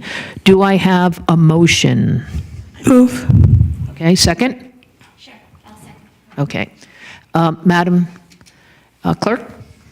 Commissioner Riddlemeyer, Yes. Vice Chair Narita, Yes. Chair Rowinski, Yes. Commissioner Michael. Yes.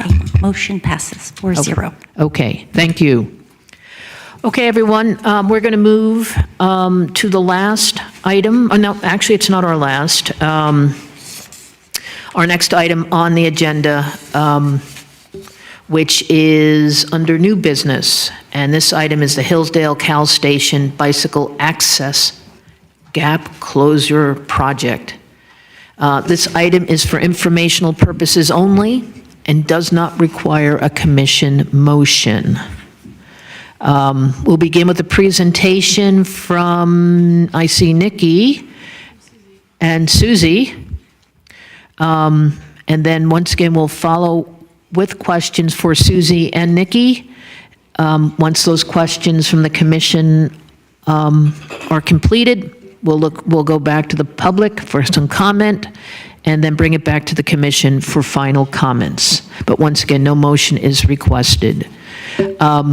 Staff, Nikki, the floor is yours.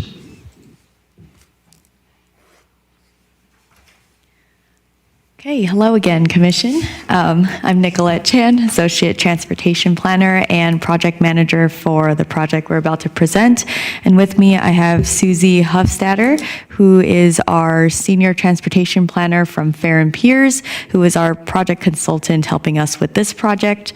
And we are presenting the Hillsdale Caltrain Station Bicycle Access Gap Closure Project. We will begin with an overview of the project and then introduce the 3 design alternatives. We'll then provide a summary of the outreach that's been conducted to date, and then we have some questions for commission that we'd like you guys to answer, and we'll end with next steps for the project. So we'll be requesting feedback from the commission, and we have these questions here for guidance. The 3 questions are, do the alternatives respond to transportation needs of the area and meet project goals? What parts from each alternative make walking, biking, and/or taking transit more comfortable on 28th Avenue and vice versa less comfortable? And what else would improve 28th Avenue that we may have missed? The goals and purpose of the project. So first and foremost, we do want to encourage active transportation and transit use through this project. And we also strive to provide safe connections connecting to the Hillsdale Caltrain station, but also for those traveling along 28th Avenue, which is an important east-west corridor for the city. The project strives to support all ages and abilities, which aligns with the adopted 2020 Bicycle Master Plan goals. And we will also be considering current and future travel demands to make sure we allocate enough space for all users, whether they're accessing the station or traveling by foot or by wheel. And this is also important because in the Caltrain 2040 business plan, they are proposing to increase service at this station. The history of the project. It began in December 2020 when we were awarded grant funding from the Transportation Authority Bike and Pedestrian Program. And at that time, the project was just one small block on 28th Avenue between Edison Street to El Camino Real. We then kicked off the project in November 2022, and flashing forward to February last year when we held our Stakeholder Advisory Committee meeting walking tour. For this meeting, we had staff from the fire department, police department, and representatives from Caltrain, Caltrans, and Samtrans present, and we walked the site and discussed opportunities and challenges we would have for this project. As we began developing the initial design alternatives, it led to us determining that we needed to extend the project scope further east to Kine Street, which is within the Bay Meadows neighborhood. And that allowed us to continue to improve the connection to the Caltrain station, but also gave us the opportunity to design a fully connected on-street bike facility from Edison to Kine that would connect to the existing bike boulevards that are at the extent of the project. And now I'll pass it over to Susie to talk about those existing and future bike facilities that will connect to the corridor. Thanks, Nikki, and greetings, Commission. Thanks for having me. So this aerial just takes another closer look at the project extents. As Nikki mentioned, there's a bike boulevard existing on 28th Avenue to the east and west of this project area. So the focus here is really providing a lower stress and better connection in this busier area in between there where it's less appropriate to be sharing space with traffic. And importantly, this project will also intersect with multiple north-south bike corridors and will pay extra special attention to the intersections with those.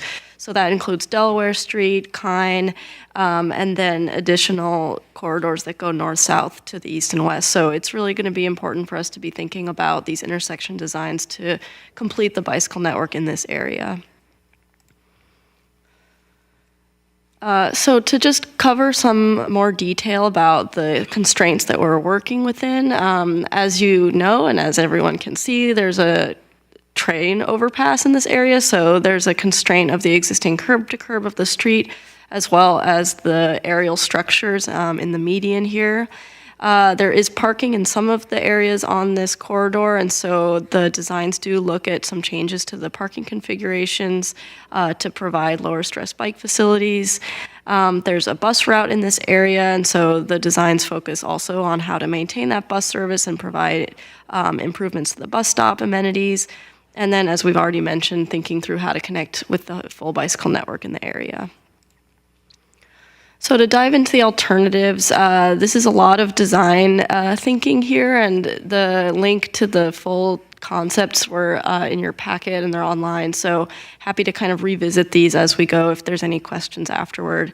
But as we're looking at low-stress separated bikeway facilities, typically we look at two different alternative types. One is these directional bikeways, which are kind of with the flow of traffic and might be more intuitive for people who are accustomed to riding with the flow of traffic. And then alternative B that we'll look at in a moment looks at a more two-way trail-like facility on one side of the street. So that's really the big main difference between these. And as you can see in alternative A, there's buffered bike lanes in that first segment to the west, and then it transitions across El Camino into a separated bikeway under the train tracks. There are designated bus boarding islands, which means that the bikeway goes behind the bus stop, and that helps to reduce mixing between bike riders and the bus as it pulls over. And then transitioning further to the east across Delaware, the facility transitions back to a buffered bikeway alignment, and then we'll transition further to the east into the bike boulevard again. So alternative B, as I mentioned, is a bit different. There's all of the bike movement consolidated on the northern half of the street. What this does is create more of a trail-like environment, and it creates the situation where that bus-bike interaction is only happening on the north side. There are some different intersection considerations with a two-way bikeway like this. There need to be signal-separated turn movements so that that helps to reduce potential conflicts if a driver might not be expecting a bike rider coming in the contraflow direction. So that's one important consideration, but there's also some benefits. This helps to create a potential passenger loading zone on the south side where there's currently a lot of demand for drivers to pull over and pick up and drop off Caltrain riders. And it also has all of the bike riders on the north side where there's an existing ramp up to the train station. So there are some trade-offs and differences, but that's kind of the main distinctions. One other piece to this two-way design is that there needs to be a little bit more thought again to the transition to the bike boulevards to the east and west, which are directional facilities with traffic, and so there do need to be special design and striping at those extents to help with that transition.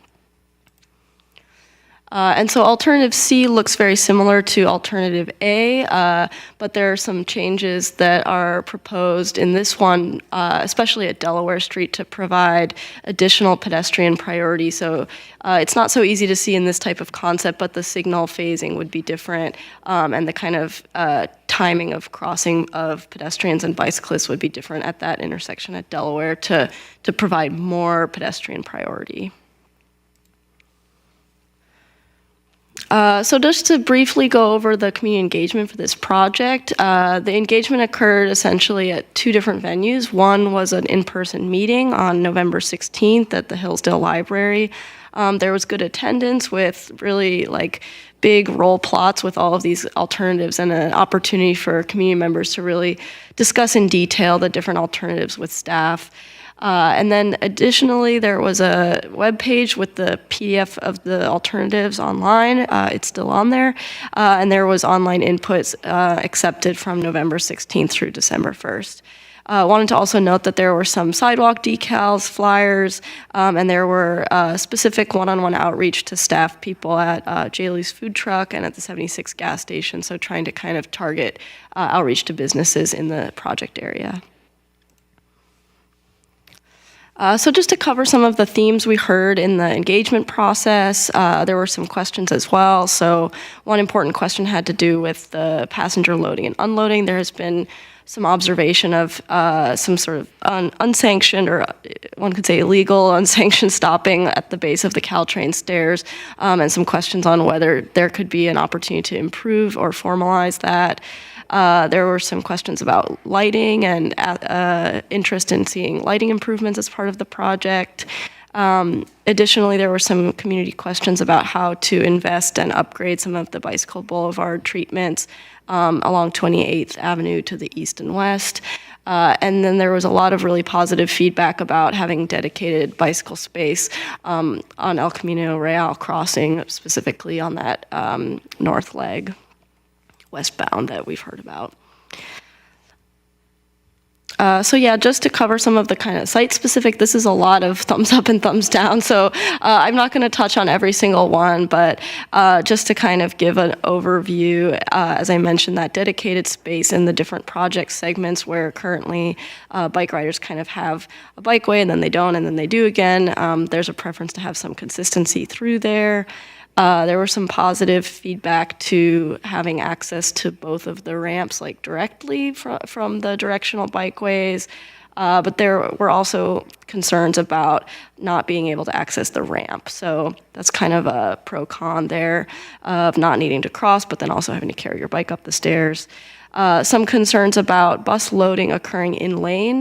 This is kind of a pro for bus operations because they don't need to pull out and back, but it can also mean that there's concern about congestion while people wait behind the bus. And then there are some questions or concerns about the various bicycle transitions kind of at those intersections and back and forth between the different types of facilities here. And for the two-way bikeway option, again, people were into the idea of an all-way stop control at Edison. There was a really positive feedback about having that passenger loading on the south side. There was some concern about the intersection design. As I mentioned earlier, sometimes there's a concern that it's not intuitive to have contraflow bikeways, and it can be sometimes difficult to explain to the public the type of signal design that will happen there, because sometimes the turn prohibitions and dedicated left and right arrows that are needed to manage those conflicts can be new to people or unusual for drivers to see that. And then again, as I mentioned, transitioning from those two-way facilities to one-way facilities, east and west, is a concern for some folks. And this one, because it's so similar to option A, I'm not going to go through each one, but there was positive feedback about the idea of having pedestrian priority at Delaware Street. So just to walk through next steps here, tonight we'll hear from you on the design alternatives and hear questions. And so we'll take that feedback along with the community input and the technical analysis and recommend a preferred alternative. And from there, we'll initiate the design phase and then come back with some more detailed design at a future meeting. So here I'll pass back to Nikki for the questions and discussion. Great, thank you, Susie. And now that we're all familiar with the project and the alternatives, we have the questions for commission back up here on the slides, and I'll run over them really quickly. Again, do the alternatives respond to transportation needs of the area and meet project goals? What parts from each alternative make walking, biking, and or taking transit more comfortable on 28th and also less comfortable? And what else would improve 28th Avenue that we may have missed? And that concludes staff's presentation. Myself and Susie, as well as Sue Ellen Atkinson, who is our principal transportation planner, are available to answer any questions you may have for this project.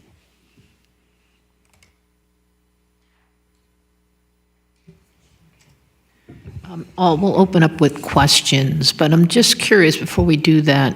Madam Chair, Madam Clerk, do we have is there anybody online right now? Who wants to? I'm just curious if we have any speakers. No hands raised. Okay, no hands raised. All righty. Why don't I start with Commissioner Riddlemeyer? Thank you for that presentation. I have to say I do occasionally bike to Hillsdale to take Caltrain into the city.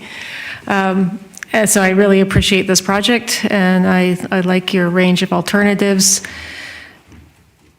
I think it's a little difficult to see from these diagrams, the nuances of the different alternatives here. But I think my overarching comment is, kind of arcing back to what Allison McQueen pointed to earlier in a call. Visibility and accessibility. Bicyclists are going to be able to adapt to whatever you put there as long as it's visible to them and they can see the green paint and they know and they can see ahead and know where to go. And also that there is a very smooth transition from one area to next. So I think whichever alternative you choose, whichever design you do end up going for, as long as it's visible to the bicyclist and easy for them to make the transition, I think those are the two key things.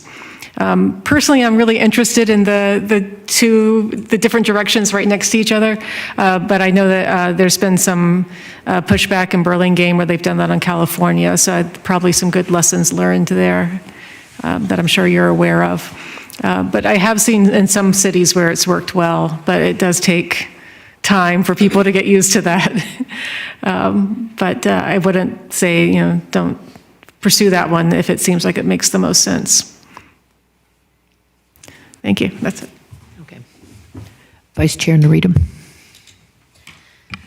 Thanks. So, first of all, hi, Susie. Nice to see you again. And I genuinely did not understand the difference between alternative A and C. Could we actually slow down and do that a little bit more? Like, Slowly. Sorry, I really didn't get it, the difference. I think that I saw some like hash marks, so there was like some crossings, but other than that, so there's crossing things here, right, where a bike would have to go from street to the sidewalk. This is my Caltrain stop, so I know it very intimately. Like, they would have to cross after El Camino. They would cross from street into sidewalk. Is that then that's at and the bike lane would become the sidewalk part, which exists right now? Is that what that's saying? No, so in Okay. all three alternatives, the bikeway is additional to the existing shared use path on the north side. 'Cause a lot of the community feedback has been that pathway feels just like a sidewalk and it's kind of crowded. It's totally and there isn't really confusing. space for people to use. So all three alternatives have a bikeway that uses the existing street space and is separate from that. Okay. So the difference between A and C is primarily at the Delaware intersection. If you see, what's easiest to see in this very like planning level concept is that the bikeway mixes between the through lane and the right turn lane at Delaware in option A.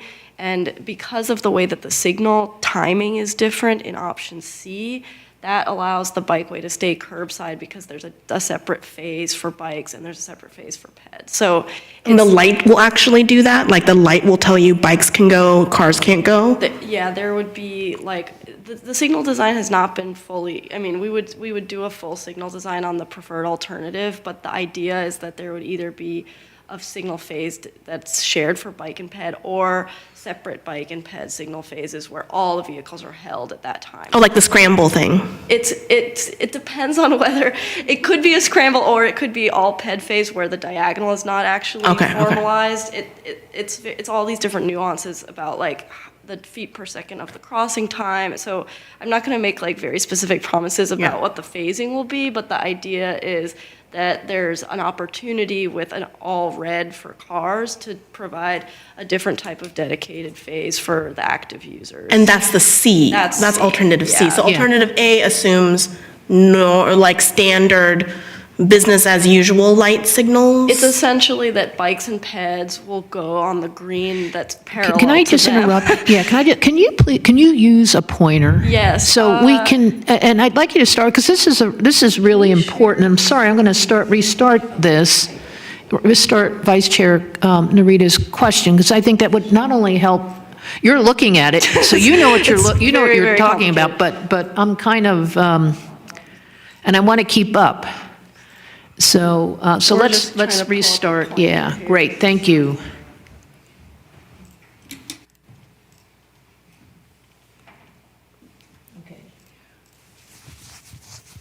So on 28th, between Delaware and Kine. Oh, hey, there's a red, that's a cool red dot. There we go. So I'm going to try to do this without turning my back to you. So this is alternative A, and in alternative A, the signal phasing concept, it's not designed out fully, would basically have green through movements for all users. There's still some protected left phases, like the left arrow, but if there's a through movement for cars, the bikes are also going through, the peds are also crossing the street. And so what this can mean is that there are sometimes right-turning vehicles going at the same time as peds. There are sometimes mixing happening with bikes and peds, and it's the same in all directions. And then if we go to alternative C, it's not so easy to see just with striping because what the difference is really a signal timing difference. But the idea is that there would be a sign that says no right on red. And so when the vehicles are held in all directions, then peds would all be able to go at the same time. There's an opportunity to potentially have a bike-only phase. There are some changes to state law about whether the bikes and the peds can go at the same time. You know, if there's a true scramble and the bike is seen as a vehicle, that's technically a conflict. And so even though the user would potentially not view it as a dangerous situation to have a few bikes crossing ped path, you know, we have to be diligent about this, the CV, the vehicle code. So in any case, the idea here is that there's an all red phase for vehicles, and then the peds would all go, and then separately the bikes would go. And so this may have some impact on the vehicle operations, but it would provide this moment where there's no cars turning anywhere and peds would cross. So that's the primary difference, is this Delaware Street intersection. Okay, thank you. And that's all kind of to say that there's a lot more detail to the signal design that would happen at final design, but that's the general idea.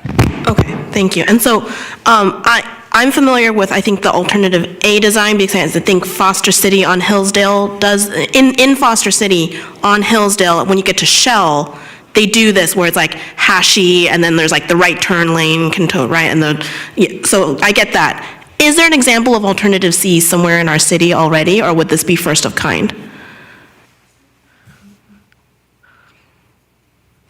I don't believe we have this sort of signal phasing in the city currently right now. Okay, cool. Similar stuff has happened, for instance, I think in like Santa Monica, but, and then alternative B, are there examples similarly of alternative B in our city yet? Or is the closest example what Commissioner Riddlemeyer was saying in Burlingame in California? Correct, yes. Okay, so we've never done it before in San Mateo? Nope, this would be the first. Okay. And then in terms of, so we're talking about bikes, which is great, love bikes.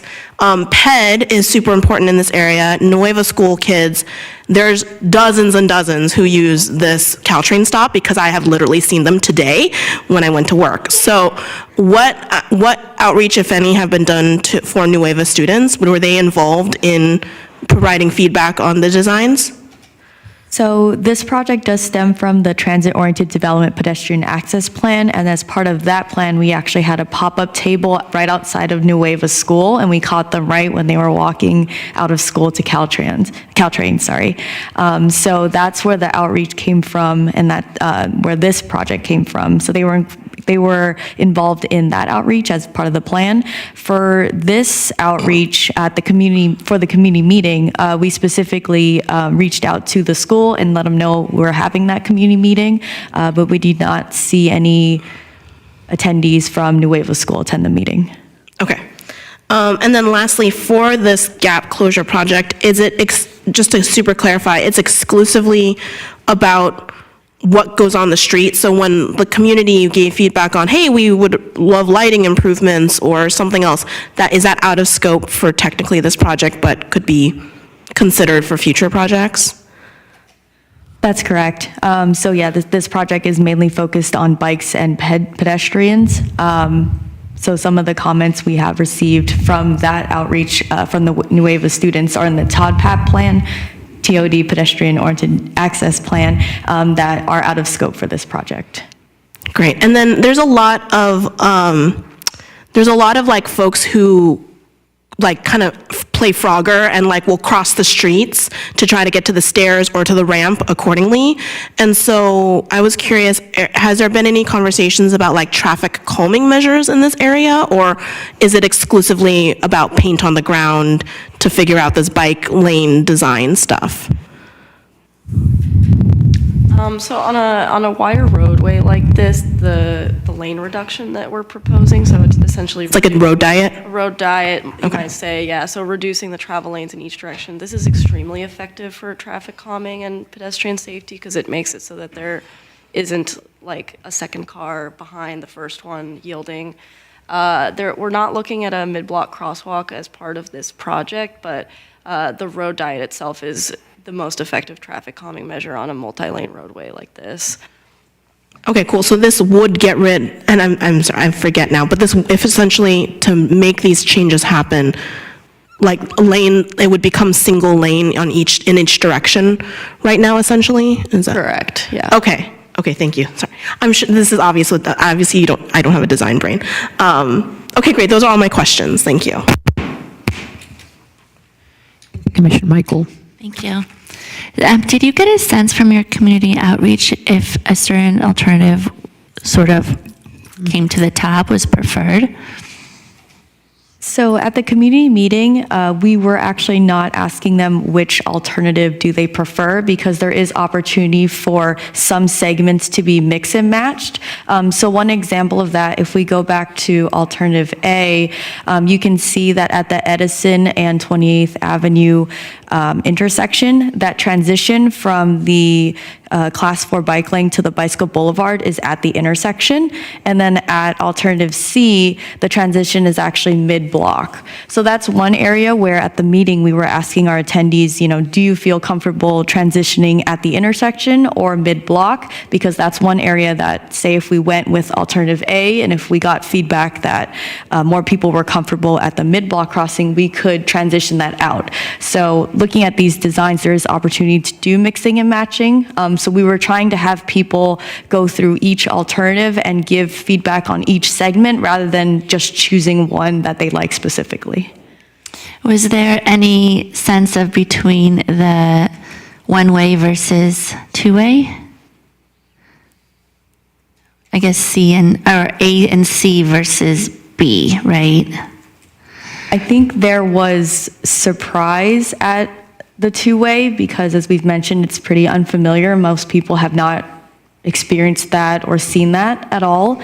And I think they came in thinking they would like alternative A and C better, but the more they looked at B, they kind of saw how intuitive it is to just go straight.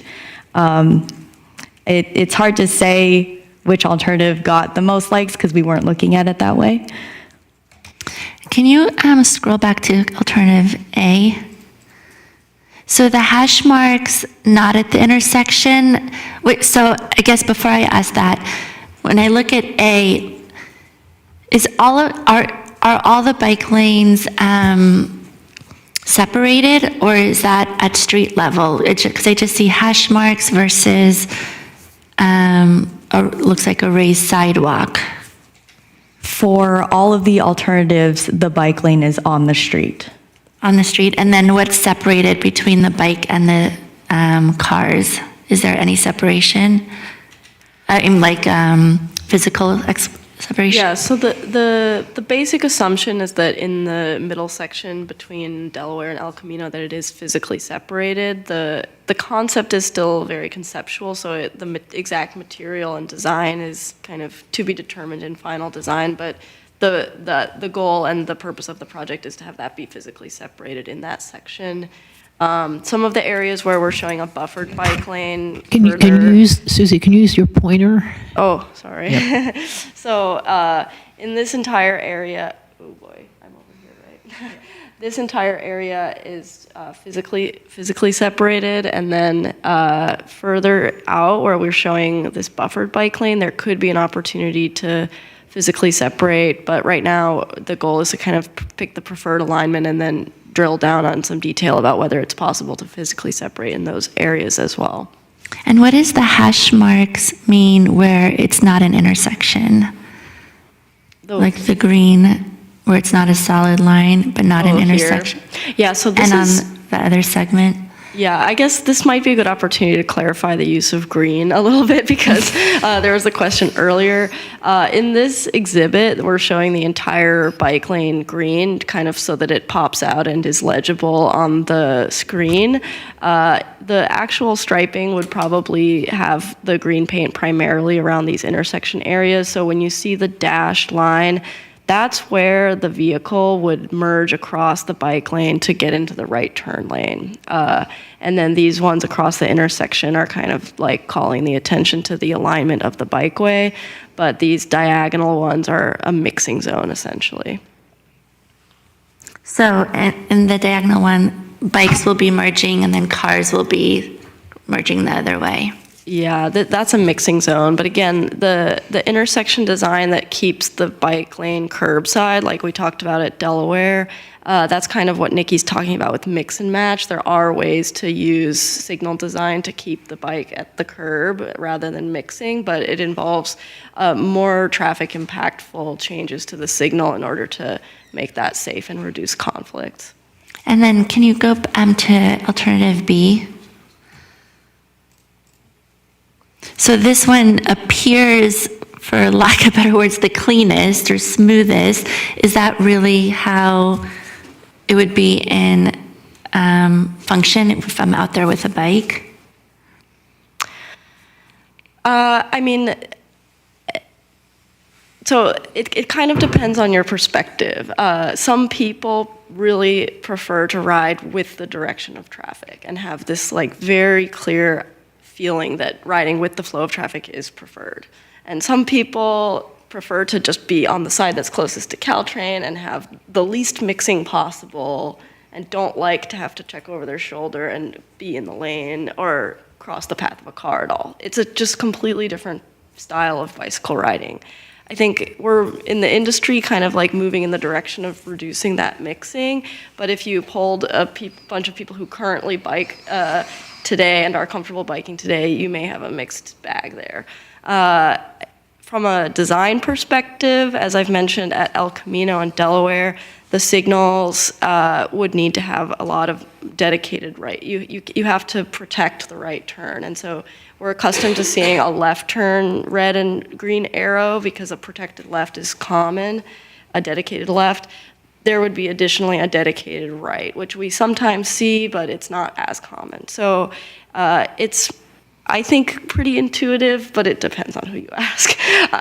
So yeah, it's kind of a matter of perspective, but from a design perspective, it does use a little bit less space, and it could be a clean way to do it, although the signal design doesn't look quite as clean, I guess, is a short way of putting it. No, that's helpful. And then alternative C, that one also, I mean, just, you know, on a really basic level, looks a little smoother than alternative A. Can you just highlight the reasons why? Yeah, I mean, it's kind of a signal design question. What we don't see in the like bird's eye view is that the Susie, if you can use your pointer. Oh, okay. Yep. Like gesturing. Yeah, so the big difference is kind of what we were just talking about of that all red phase. And so there could be potential impacts to vehicle operation that doesn't really show up in the striping, but that's the kind of trade-off there. But there's no need for a transition for a vehicle to merge and a bike to merge across the same. Yeah, and the reason is that we're not offering a right turn, like a free right turn for the vehicles. So that's that like right turn on red is the part that is the trade-off, and yeah, that's kind of the difference. I think that's really helpful. Thanks for going through that. I'm blanking on my last question. But I agree that the nuances are sort of hard to figure out, you know, until you're out there with a bike. Oh yeah, I did want to say I do highly recommend, if you haven't, talking to Burlingame and seeing, you know, even though it's new, so a lot of like the feedback is probably just because people aren't used to it, just to get like some lessons learned, I think would be really helpful, just in knowing what to think about. But just in the feeling of how this looks, I would lean towards B or C. We can make those recommendations. Yep. This is just questions on this. So we'll have a chance. Before I take up my questions, does anybody else have any other questions they would like to? Sure. Vice Chair Narita. Yep. Looking to the future as we, plan for other bike paths, the corollary to my prior question, are there opportunities to potentially replicate B or C, the signal vibe of C and the two-wayness vibe of B in other places in our city in the bike master plan, or are we just like in a super unique case study here, given, the street width and stuff like that? I'll defer that question to Sue Ellen. If you could, I'm not sure that I understand. So is there, so I asked, is this going to be first of kind? Either Right. if we picked a B or C, will this be first of kind? And the answer was yes. So now my corollary question is, well, are there opportunities to potentially replicate B or C when it comes to signal design in C, or the two-way on one side vibe of B in future bike ped projects? Like I'm thinking Alameda, for instance, right?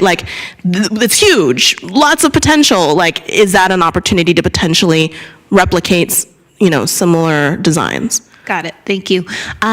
I think that, as we're moving into design of our bike facilities and the bike master plan and in other plans that we're doing, we are working on identifying options that are, moving us forward and that are innovative and that utilize the right of way that we have in the most efficient manner.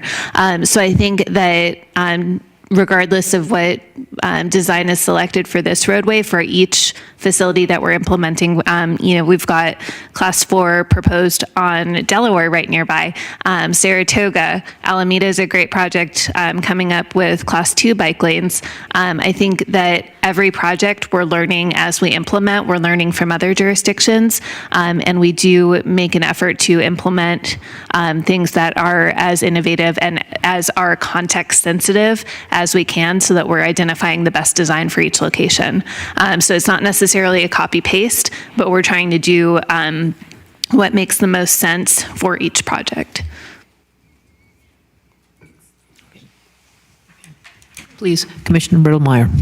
Yep. To follow up, I'm wondering about the cost of this project, because this is, it seems like it has taken a lot of planning and a lot of funding, and is something like this going to be replicable somewhere else in the city, or is it just going to be financially infeasible?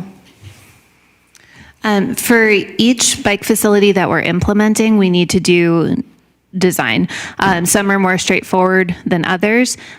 For this particular location, we had alternatives that were different and that that provided us an option to get community feedback on. We have made a commitment to engage with the community on implementation of bike facilities, and so that does inherently make the design cost more, because community engagement is purely people hours, and people hours are, they do cost money. This project, however, in terms of design, is not vastly more expensive than others, I would say.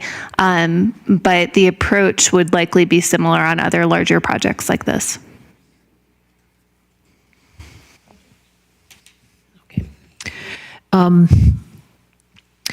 So I have a question on outreach.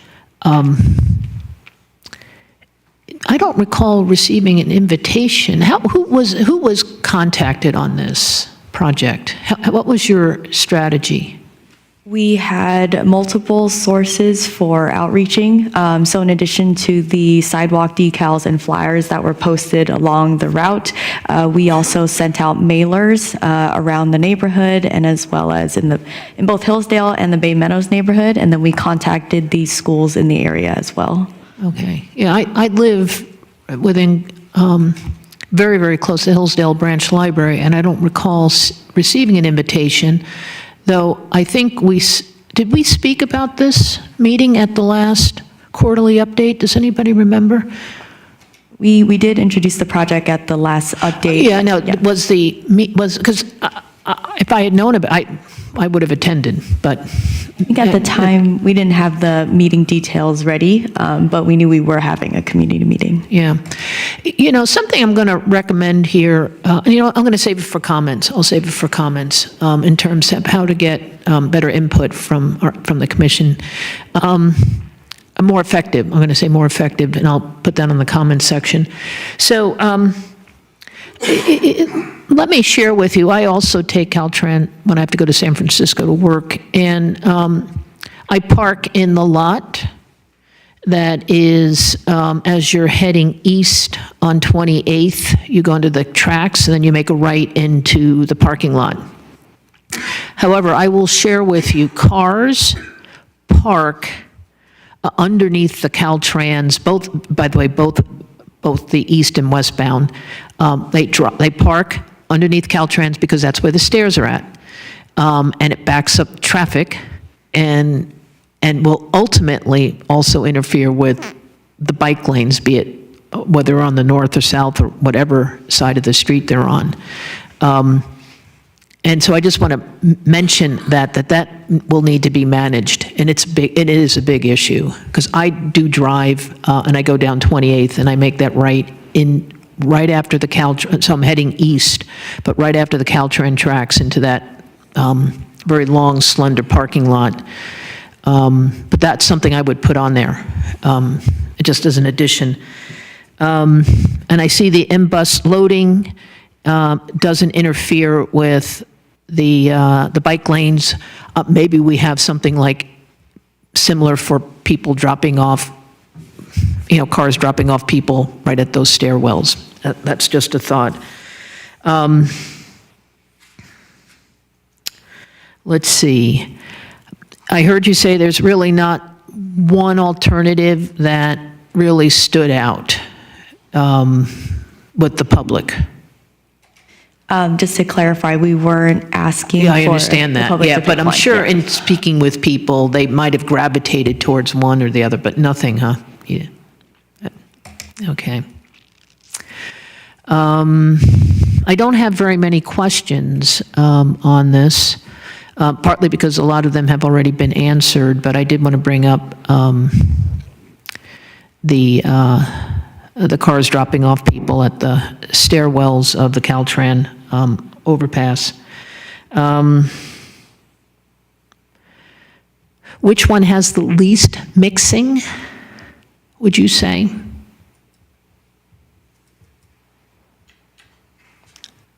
I think they each have mixing in different places. The two-way cycle track has the least in the project area and signals. So Yeah. within that middle, Yep. within this middle section, but then this transition out to the bike boulevards on each end has a little bit more of a kind of unusual crossing dynamic. And then option C would then have less mixing than A because the signal design is got these like dedicated right turns. But again, the intersection designs are not final, and so there's a lot that can be done with any of them to Right. reduce mixing at intersections. And the question of alignment of two-way or one-way, signal design and intersection design can reduce them to nothing, or it can have complete mixing. It just has different impacts on And here's traffic. why I ask, since I do, this is the road I go down when I take Caltrains, is I think if I was to look at this, I would have the least amount of mixing, just my thought, just my observation, between the El Camino and Delaware. There's just a lot of movement, pedestrians, buses, cars, bikes. So, and I don't know what design meets that. Maybe it's still evolving, but that would be something where I would put the least amount of mixing so everything is moving as seamlessly as possible. If you put in a design, here's my final question, if you put in a design or one of the alternatives or mixes of the alternatives, what flexibility, if anything, can you change? And maybe that's too abstract of a question at this point in time, but maybe something to think about. These are complex, by the way, because we have so many different modalities of transportation. And buses picking up, cars picking up and dropping off. So, Yeah, do you mean what can you change after it's constructed? yeah, is there? And maybe that's more of a comment than a question. Yeah, I mean, I can answer in a kind of general way. Sure. Is that there are ways to make projects more temporary or pilot-like, using more different materials that are less digging and pouring concrete, and by doing less major signal upgrades. But there's a major trade-off in that it's less durable, less attractive, and sometimes less safe depending on the situation. So the preference is to try to figure it out ahead of time, but if there are places where it's like, for whatever reason, there's a desire to have flexibility, there are different types of construction methods that can Yeah, I guess. allow for Yeah, I guess it's a changes. tough question without knowing what. Through the chair, if I Sure. could follow up on that. There are options, and particularly where the class 4 would be implemented between Edison and El Camino, where different materials, et cetera, could be more temporary. However, throughout the majority of the area, we'd be reducing the number of lanes on street, modifying the striping, et cetera. That's not as feasible to do in a temporary way. Right. And so I think that if there is a desire for flexibility, we can consider that, but realistically, I think that we do need to make our decision as we move forward in the design to select our preferred alternative. Okay. Anyway, some built-in flexibility would be good because you're going to find things that you don't anticipate. For example, cars dropping off, which I'm going to suggest needs to be added, whatever alternative you do, whether you prohibit cars from dropping off because it does really back up. And sometimes you'll have 2 or 3 cars backed up east way and west way. Okay. Sure, please. You alluded to the parking lots being maybe redesigned. Was that accurate or no? Okay. No, there won't be any changes to the parking lots as part of this project. Oh, okay. Okay. So they will just stay as like the near. Okay, great. But through the chair, if I could follow up on the parking lots, there is established loading for passengers and for shuttles in the parking lots that are off of 28th Avenue. So to the chair's point, we have all noticed that there are vehicles that are queuing on 28th in order to load passengers, but that is not the action that we're seeking to solidify there.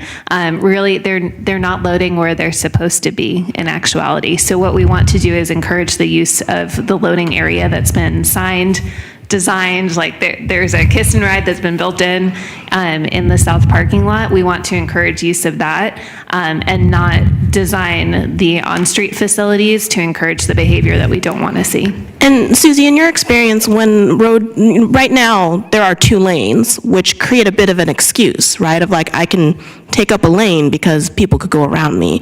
But in your experience, when there's a road diet and it becomes a single lane, are people less of a, problem and do poor actions when they know it's like they're going to hold up traffic? Yes. I think that the caveat is that if there is truly curb demand, it needs to be accommodated. So as Sue Ellen mentioned, there is a kiss and ride. So the desire is to have people stop there. The alternative B, which has curb space potential to add in, that's one option, is to manage the demand in that way, but it's not necessarily like the most high priority given that there is a kiss and ride. In some areas with road diets where there's like a business district and there is not like loading zones, things like that, that can be a little tricky because if there's truly need, then people will stop where they stop, especially like Amazon trucks, but to be real, but like there's an existing place for people to go, and so signage could help a lot. Great. And then in all 3 of these alternatives, or in all of these designs, we're separating bikes from ped, right? So those problems currently experienced will dissipate completely, regardless of alternative design.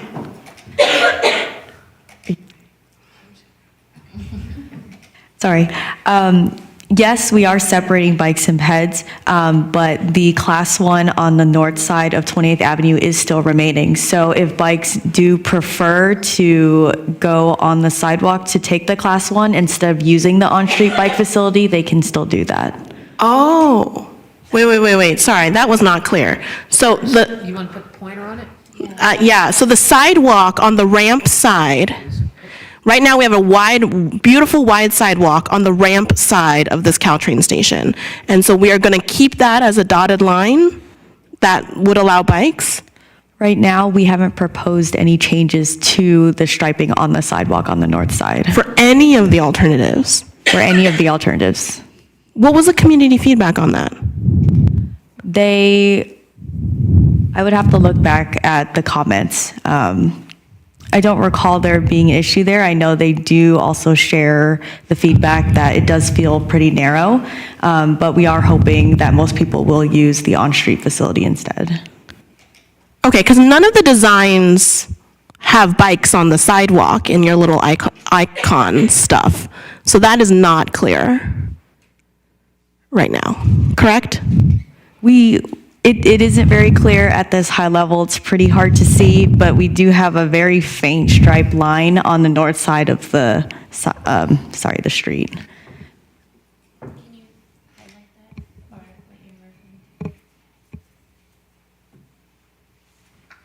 Well, I thought that was the bike lane, though. I thought that's the two-way bike lane. No, so the bike lane is on the street, and that's the green stripe that runs along.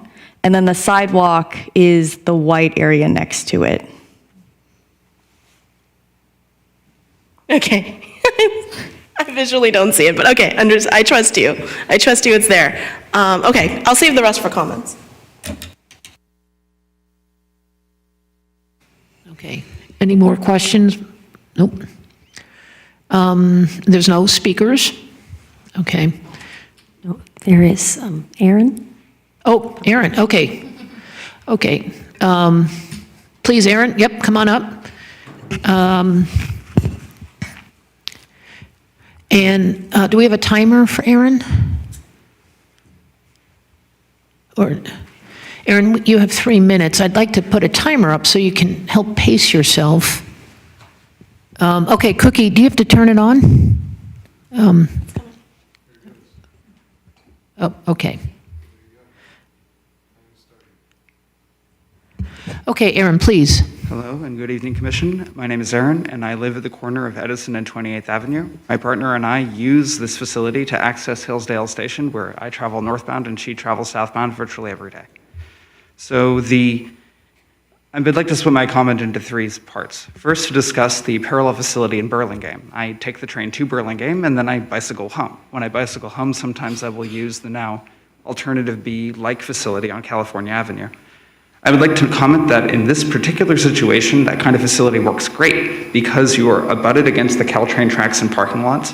You do not face any intersections against you when you're traveling in the contraflow direction. This facility would not work this way in this condition because you would face contraflow intersections at both El Camino and Delaware, meaning that you would have cars turning right into you in the counterintuitive direction.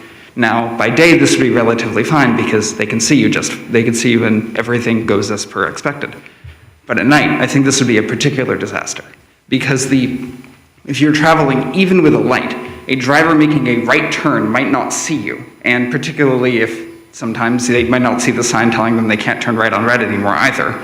They will see the cycle approaching them, look back and forth, say, okay, that car is in a way that is in a no conflict into my movement. They will then make a movement and then hit the bicycle that they did not think was on their right-hand side. This, again, is not an issue with the Burlingame path because it faces no intersections in the contraflow direction. So, second part. I'm going to, perhaps this is a little bit of a controversial way of thinking about it, but as for with the re-signaling at the corner of Delaware and 28th for the scramble versus the traditional aspects, my personal opinion, and I say this without a background as a traffic engineer or in the law, is that at that intersection, if you were to just continue the cycles as they are in the current design, and then have boxes for making left and right, for making corresponding left turns for the bicycles, you would be able to mitigate making any other changes and be able to retain full isolation of the bikeway between cycles and cars. And I think that this is good, I think, because even though you can't freely make left turns as a bicycle anymore, you would get all of the safety impacts of not having that conflict zone and not having that mixing zone, but also retain the ability to, if you feel like it, join the vehicle lane and make a left turn as a vehicle if it's at a low traffic condition. And then my third point would be, and I recognize I have 15 seconds left, is that we should really consider that crossing, in between the mid-block crossing in between the staircase and the ramp, as part of the project scope. If only because I've seen so many pedestrians just fly across without looking one way or the other. It feels like that's an accident that's waiting to happen. Right. Thank you. I would agree, yeah. Okay, thank you, Aaron. I actually thought you were our IT person. I guess you stepped in, but thanks a bunch for your comments and your help earlier. Okay, do we want to open up with some comments and some recommendations? I might open up here. I have to share with you, this is a very complex, you're asking us a very complex question. And like I said, I must have maybe missed the mailer in November, but I don't know if I'm prepared to make a recommendation, frankly. I regret. And I think for something this complex, what might have, and I thought Sue Ellen did a great job on the 19th Avenue overpass, is had invited a lot of people down to the overpass. We can walk through and see with our eyes and talk about some of the challenges and ask questions. So I'm going to defer my recommendation, I'm sorry, and maybe recommend that you, Aaron and the Silicon Valley Bike Group, were they at all contacted? Maybe some of our local folks, were they? Yes, we did have a representative at the stakeholder advisory walking tour from SVBC. Okay, so they got a walking tour. Okay. It would have been great, I think, to have the commissioners on the walking tour. Okay, so I'm going to defer, I regret. Okay, thank you. Commissioner Riddlemeyer. Yeah, likewise, I mean, I would like to see something happen soon, so I don't want to delay this, but I don't feel qualified to be able to make a recommendation on, well, one of the alternatives or other alternatives that aren't on here without having a tour and knowing what these alternatives, I could have gone down today but now I understand better your alternatives and would not have been able to do that on my own.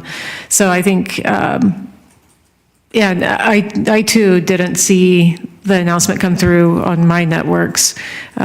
So I would really appreciate more outreach to us also in the future. Yep. Commissioner Michael? I don't have anything. Okay, nothing to add? No comments and recommendations on alternatives?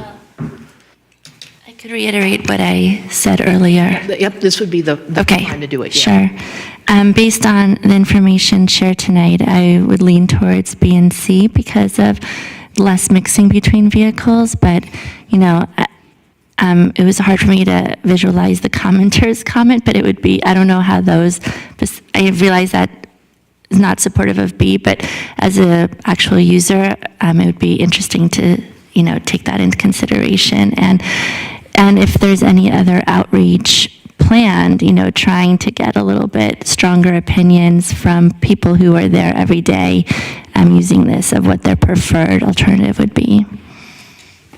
And Vice Chair Novak. Yeah, so by my count, there were 9 people at the community meeting. There were 4 additional comments online, and then you also have your stakeholder engagement committee. Is that accurate in terms of the amount of engagement that has happened so far? Yep, that's correct. I don't think we should be making a design recommendation based upon 13 people's inputs and then 1 stakeholder advisory committee necessarily, when we have such an amazing opportunity if we get a little creative. Like, why don't we have someone ride the Caltrain in the bike car and ask people and solicit feedback in the bike train of the people who are there, living this more regularly day to day? The engagement here seems a little more traditional, and we just had a wonderful example of all this innovative community engagement done on North Central and on the complete streets. That's some amazing engagement, and this one felt very standard kind of traditional engagement that I just don't the stickers, I hear you, and I don't ever use them, and I'm on the commission, right? So 13 people plus stakeholder advisory committee just makes me really nervous because this is a highly used station with dozens of bicyclists a day using it. And I think we can do a little better and get a little bit more feedback, like the valuable public comments that I didn't even think about, which was like about nighttime conditions, right? Like riding conditions and how that could impact on alternative B. So I just wanted to better understand, is there space to do a little bit more, or are we up against some kind of shot clock or something that would preclude those types of innovations and community engagement? Through the chair, understanding the feedback, this is, while we acknowledge this is a very important corridor to get to Caltrain, it is a focused area in which the project is going to be implemented. To Commissioner Riddlemeyer's question about can this be, done similarly throughout the city, we do need to consider that people power that it takes in order to do the community engagement. The more the larger efforts that we're doing for community engagement are tied to neighborhood plans or citywide plans. So just thinking about the scope of the project and having the outreach be commensurate with the scope of the project is really important. In terms of the ability to do additional community engagement for this project, we've had the stakeholder advisory group. We have the community engagement, which we are continuing to do because we do feel that there are members of the community that we have not heard from yet. But we are limited in terms of budget and in terms of timeline, given that this is grant funded, and we're not able to request additional budget in order to do more more community outreach under the grant. So I would just, understanding the feedback, appreciating the feedback, really want to focus on making sure that the outreach is commensurate with the project and that we are doing things that we can replicate in the future and that we're not setting ourselves up for expectations that are outside of what we can deliver in the future as well. Absolutely, and I don't want a repetition of what happened with North Central, right? And that community engagement was like even better on that bike lane in terms of the level of engagement, in terms of the number of residents who were involved and had voice in that. And this one makes me a little concerned. I just don't want us to have to then go back and try to cure something in terms of design. And so I just don't think 13 perspectives is enough, like beyond the stakeholder advisory group, having done this stuff, for a while in my own career. Through the chair, could I also add something else? When we were developing the community meeting, before we even decided we were going to have a meeting, we did debate on having a pop-up event instead, like you said, so we can get engagement from the people that are actually using the bike lane as they're using it. But in deciding to do the meeting, the reason for that was because the information we were showing required more time with people, and when we do a pop-up event, usually people don't have the amount of time to discuss the amount of information that we showed you tonight. And it would be challenging to have the rollouts and outdoor conditions. So we did consider doing a pop-up at the time, but a community meeting met our needs more with what information we're trying to get from the community. I totally agree. I totally understand and agree that perspective, which is why I was like, why not like a ride along? Because you have a captive audience for 30 minutes. But like I still think like politically it's going to be pretty tough, right, to base a design like this on 13 people plus a stakeholder engagement committee or stakeholder advisory committee, and that's just unfortunately the data at hand. I completely understand it met your needs, but our role here on the commission is also to think about, is it going to meet the users' needs and the residents' needs? And we don't have enough. It seems pretty unanimous that we don't have quite enough data to really make that kind of informed recommendation necessarily.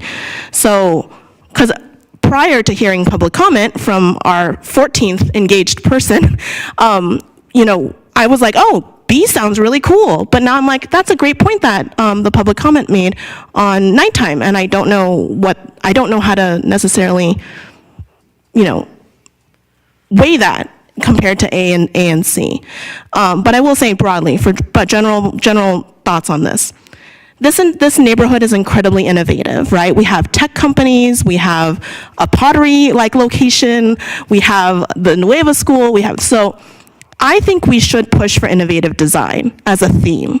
I don't think we actually should necessarily just go with alternative A because people are used to it when we have to build for the future and we need to start normalizing other designs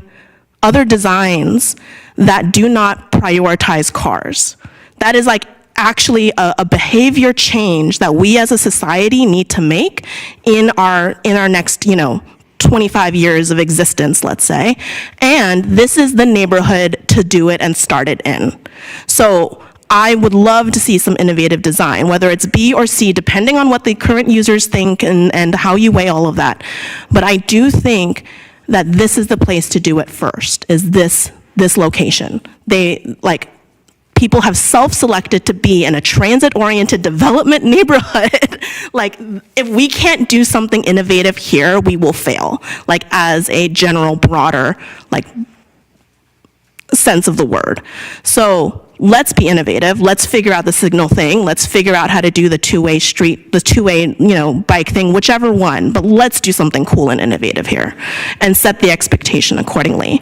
I don't like the sidewalk having this alternative bike thing happening. I think that'll cause a whole bunch of confusion. And if you're not going to talk to Nueva school kids, or go to the school about that, I would just be really curious. And the last thing we need is a San Mateo Journal article saying kids get hit by bikes on the sidewalk, even though we have this beautiful, innovative, bike design thing happening. So I'm not sure the calculus there in terms of maintaining that, striping on the sidewalk. Why don't we just make it all PEDs? I'm not really clear on that, and I hadn't heard a good case tonight. But those in general are my comments, barring, misgivings on the stakeholder engagement process.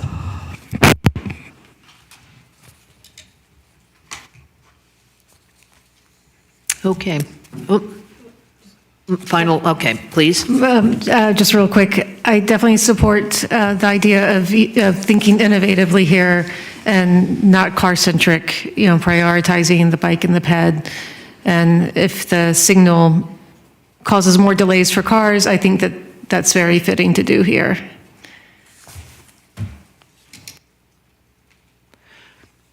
Okay, I'm going to close out this agenda item. And thank you, Susie, Nikki, Sue Ellen, for hanging in there. And so this agenda item is concluded. We're just going to go to our final agenda item for tonight, which is reports, announcements, and meetings of interest. Does anyone have anything they would like to share? Stormwater outcome? Yeah, I guess we could share that. The stormwater fee proposal was passed by the community, so just over 51%. So that's good news for us. So we have some additional funding to take care of the many needs that are here in the community regarding storm, drain, stormwater facilities. So we're beginning to plan around that and what that means and how we're going to attack that. But we won't see funding until probably mid next year. It'll go on the tax rolls for November. So stay tuned on that. I just want to encourage you. I know this was a lot tonight on these designs and so forth, and I know we provided some links to those designs for you, but at any time, if you want to go over anything like that in advance of the meeting, just reach out to any staff here in Public Works. Next meeting, we'll have the local road safety plan on the agenda, and that's, I think, all we have for now. And I just appreciate you all being willing to take up some of your day to meet with us on some training regarding the small cell effort. Okay, anybody have anything else to add? No? Sure. I wanted to ask about the small cell. It was intense for a few. Okay, you know what, if that's related to the training, maybe after we're done with the meeting, yeah, let's do that, yeah. So everyone, we'll wrap up tonight's meeting. Our next commission meeting is Wednesday, February 14th. once again, starting at 7 p.m. This meeting is now adjourned. And good night to everyone. Once again, thank you, Nikki, Erin, Sue Ellen, for hanging in there really late. Appreciate it.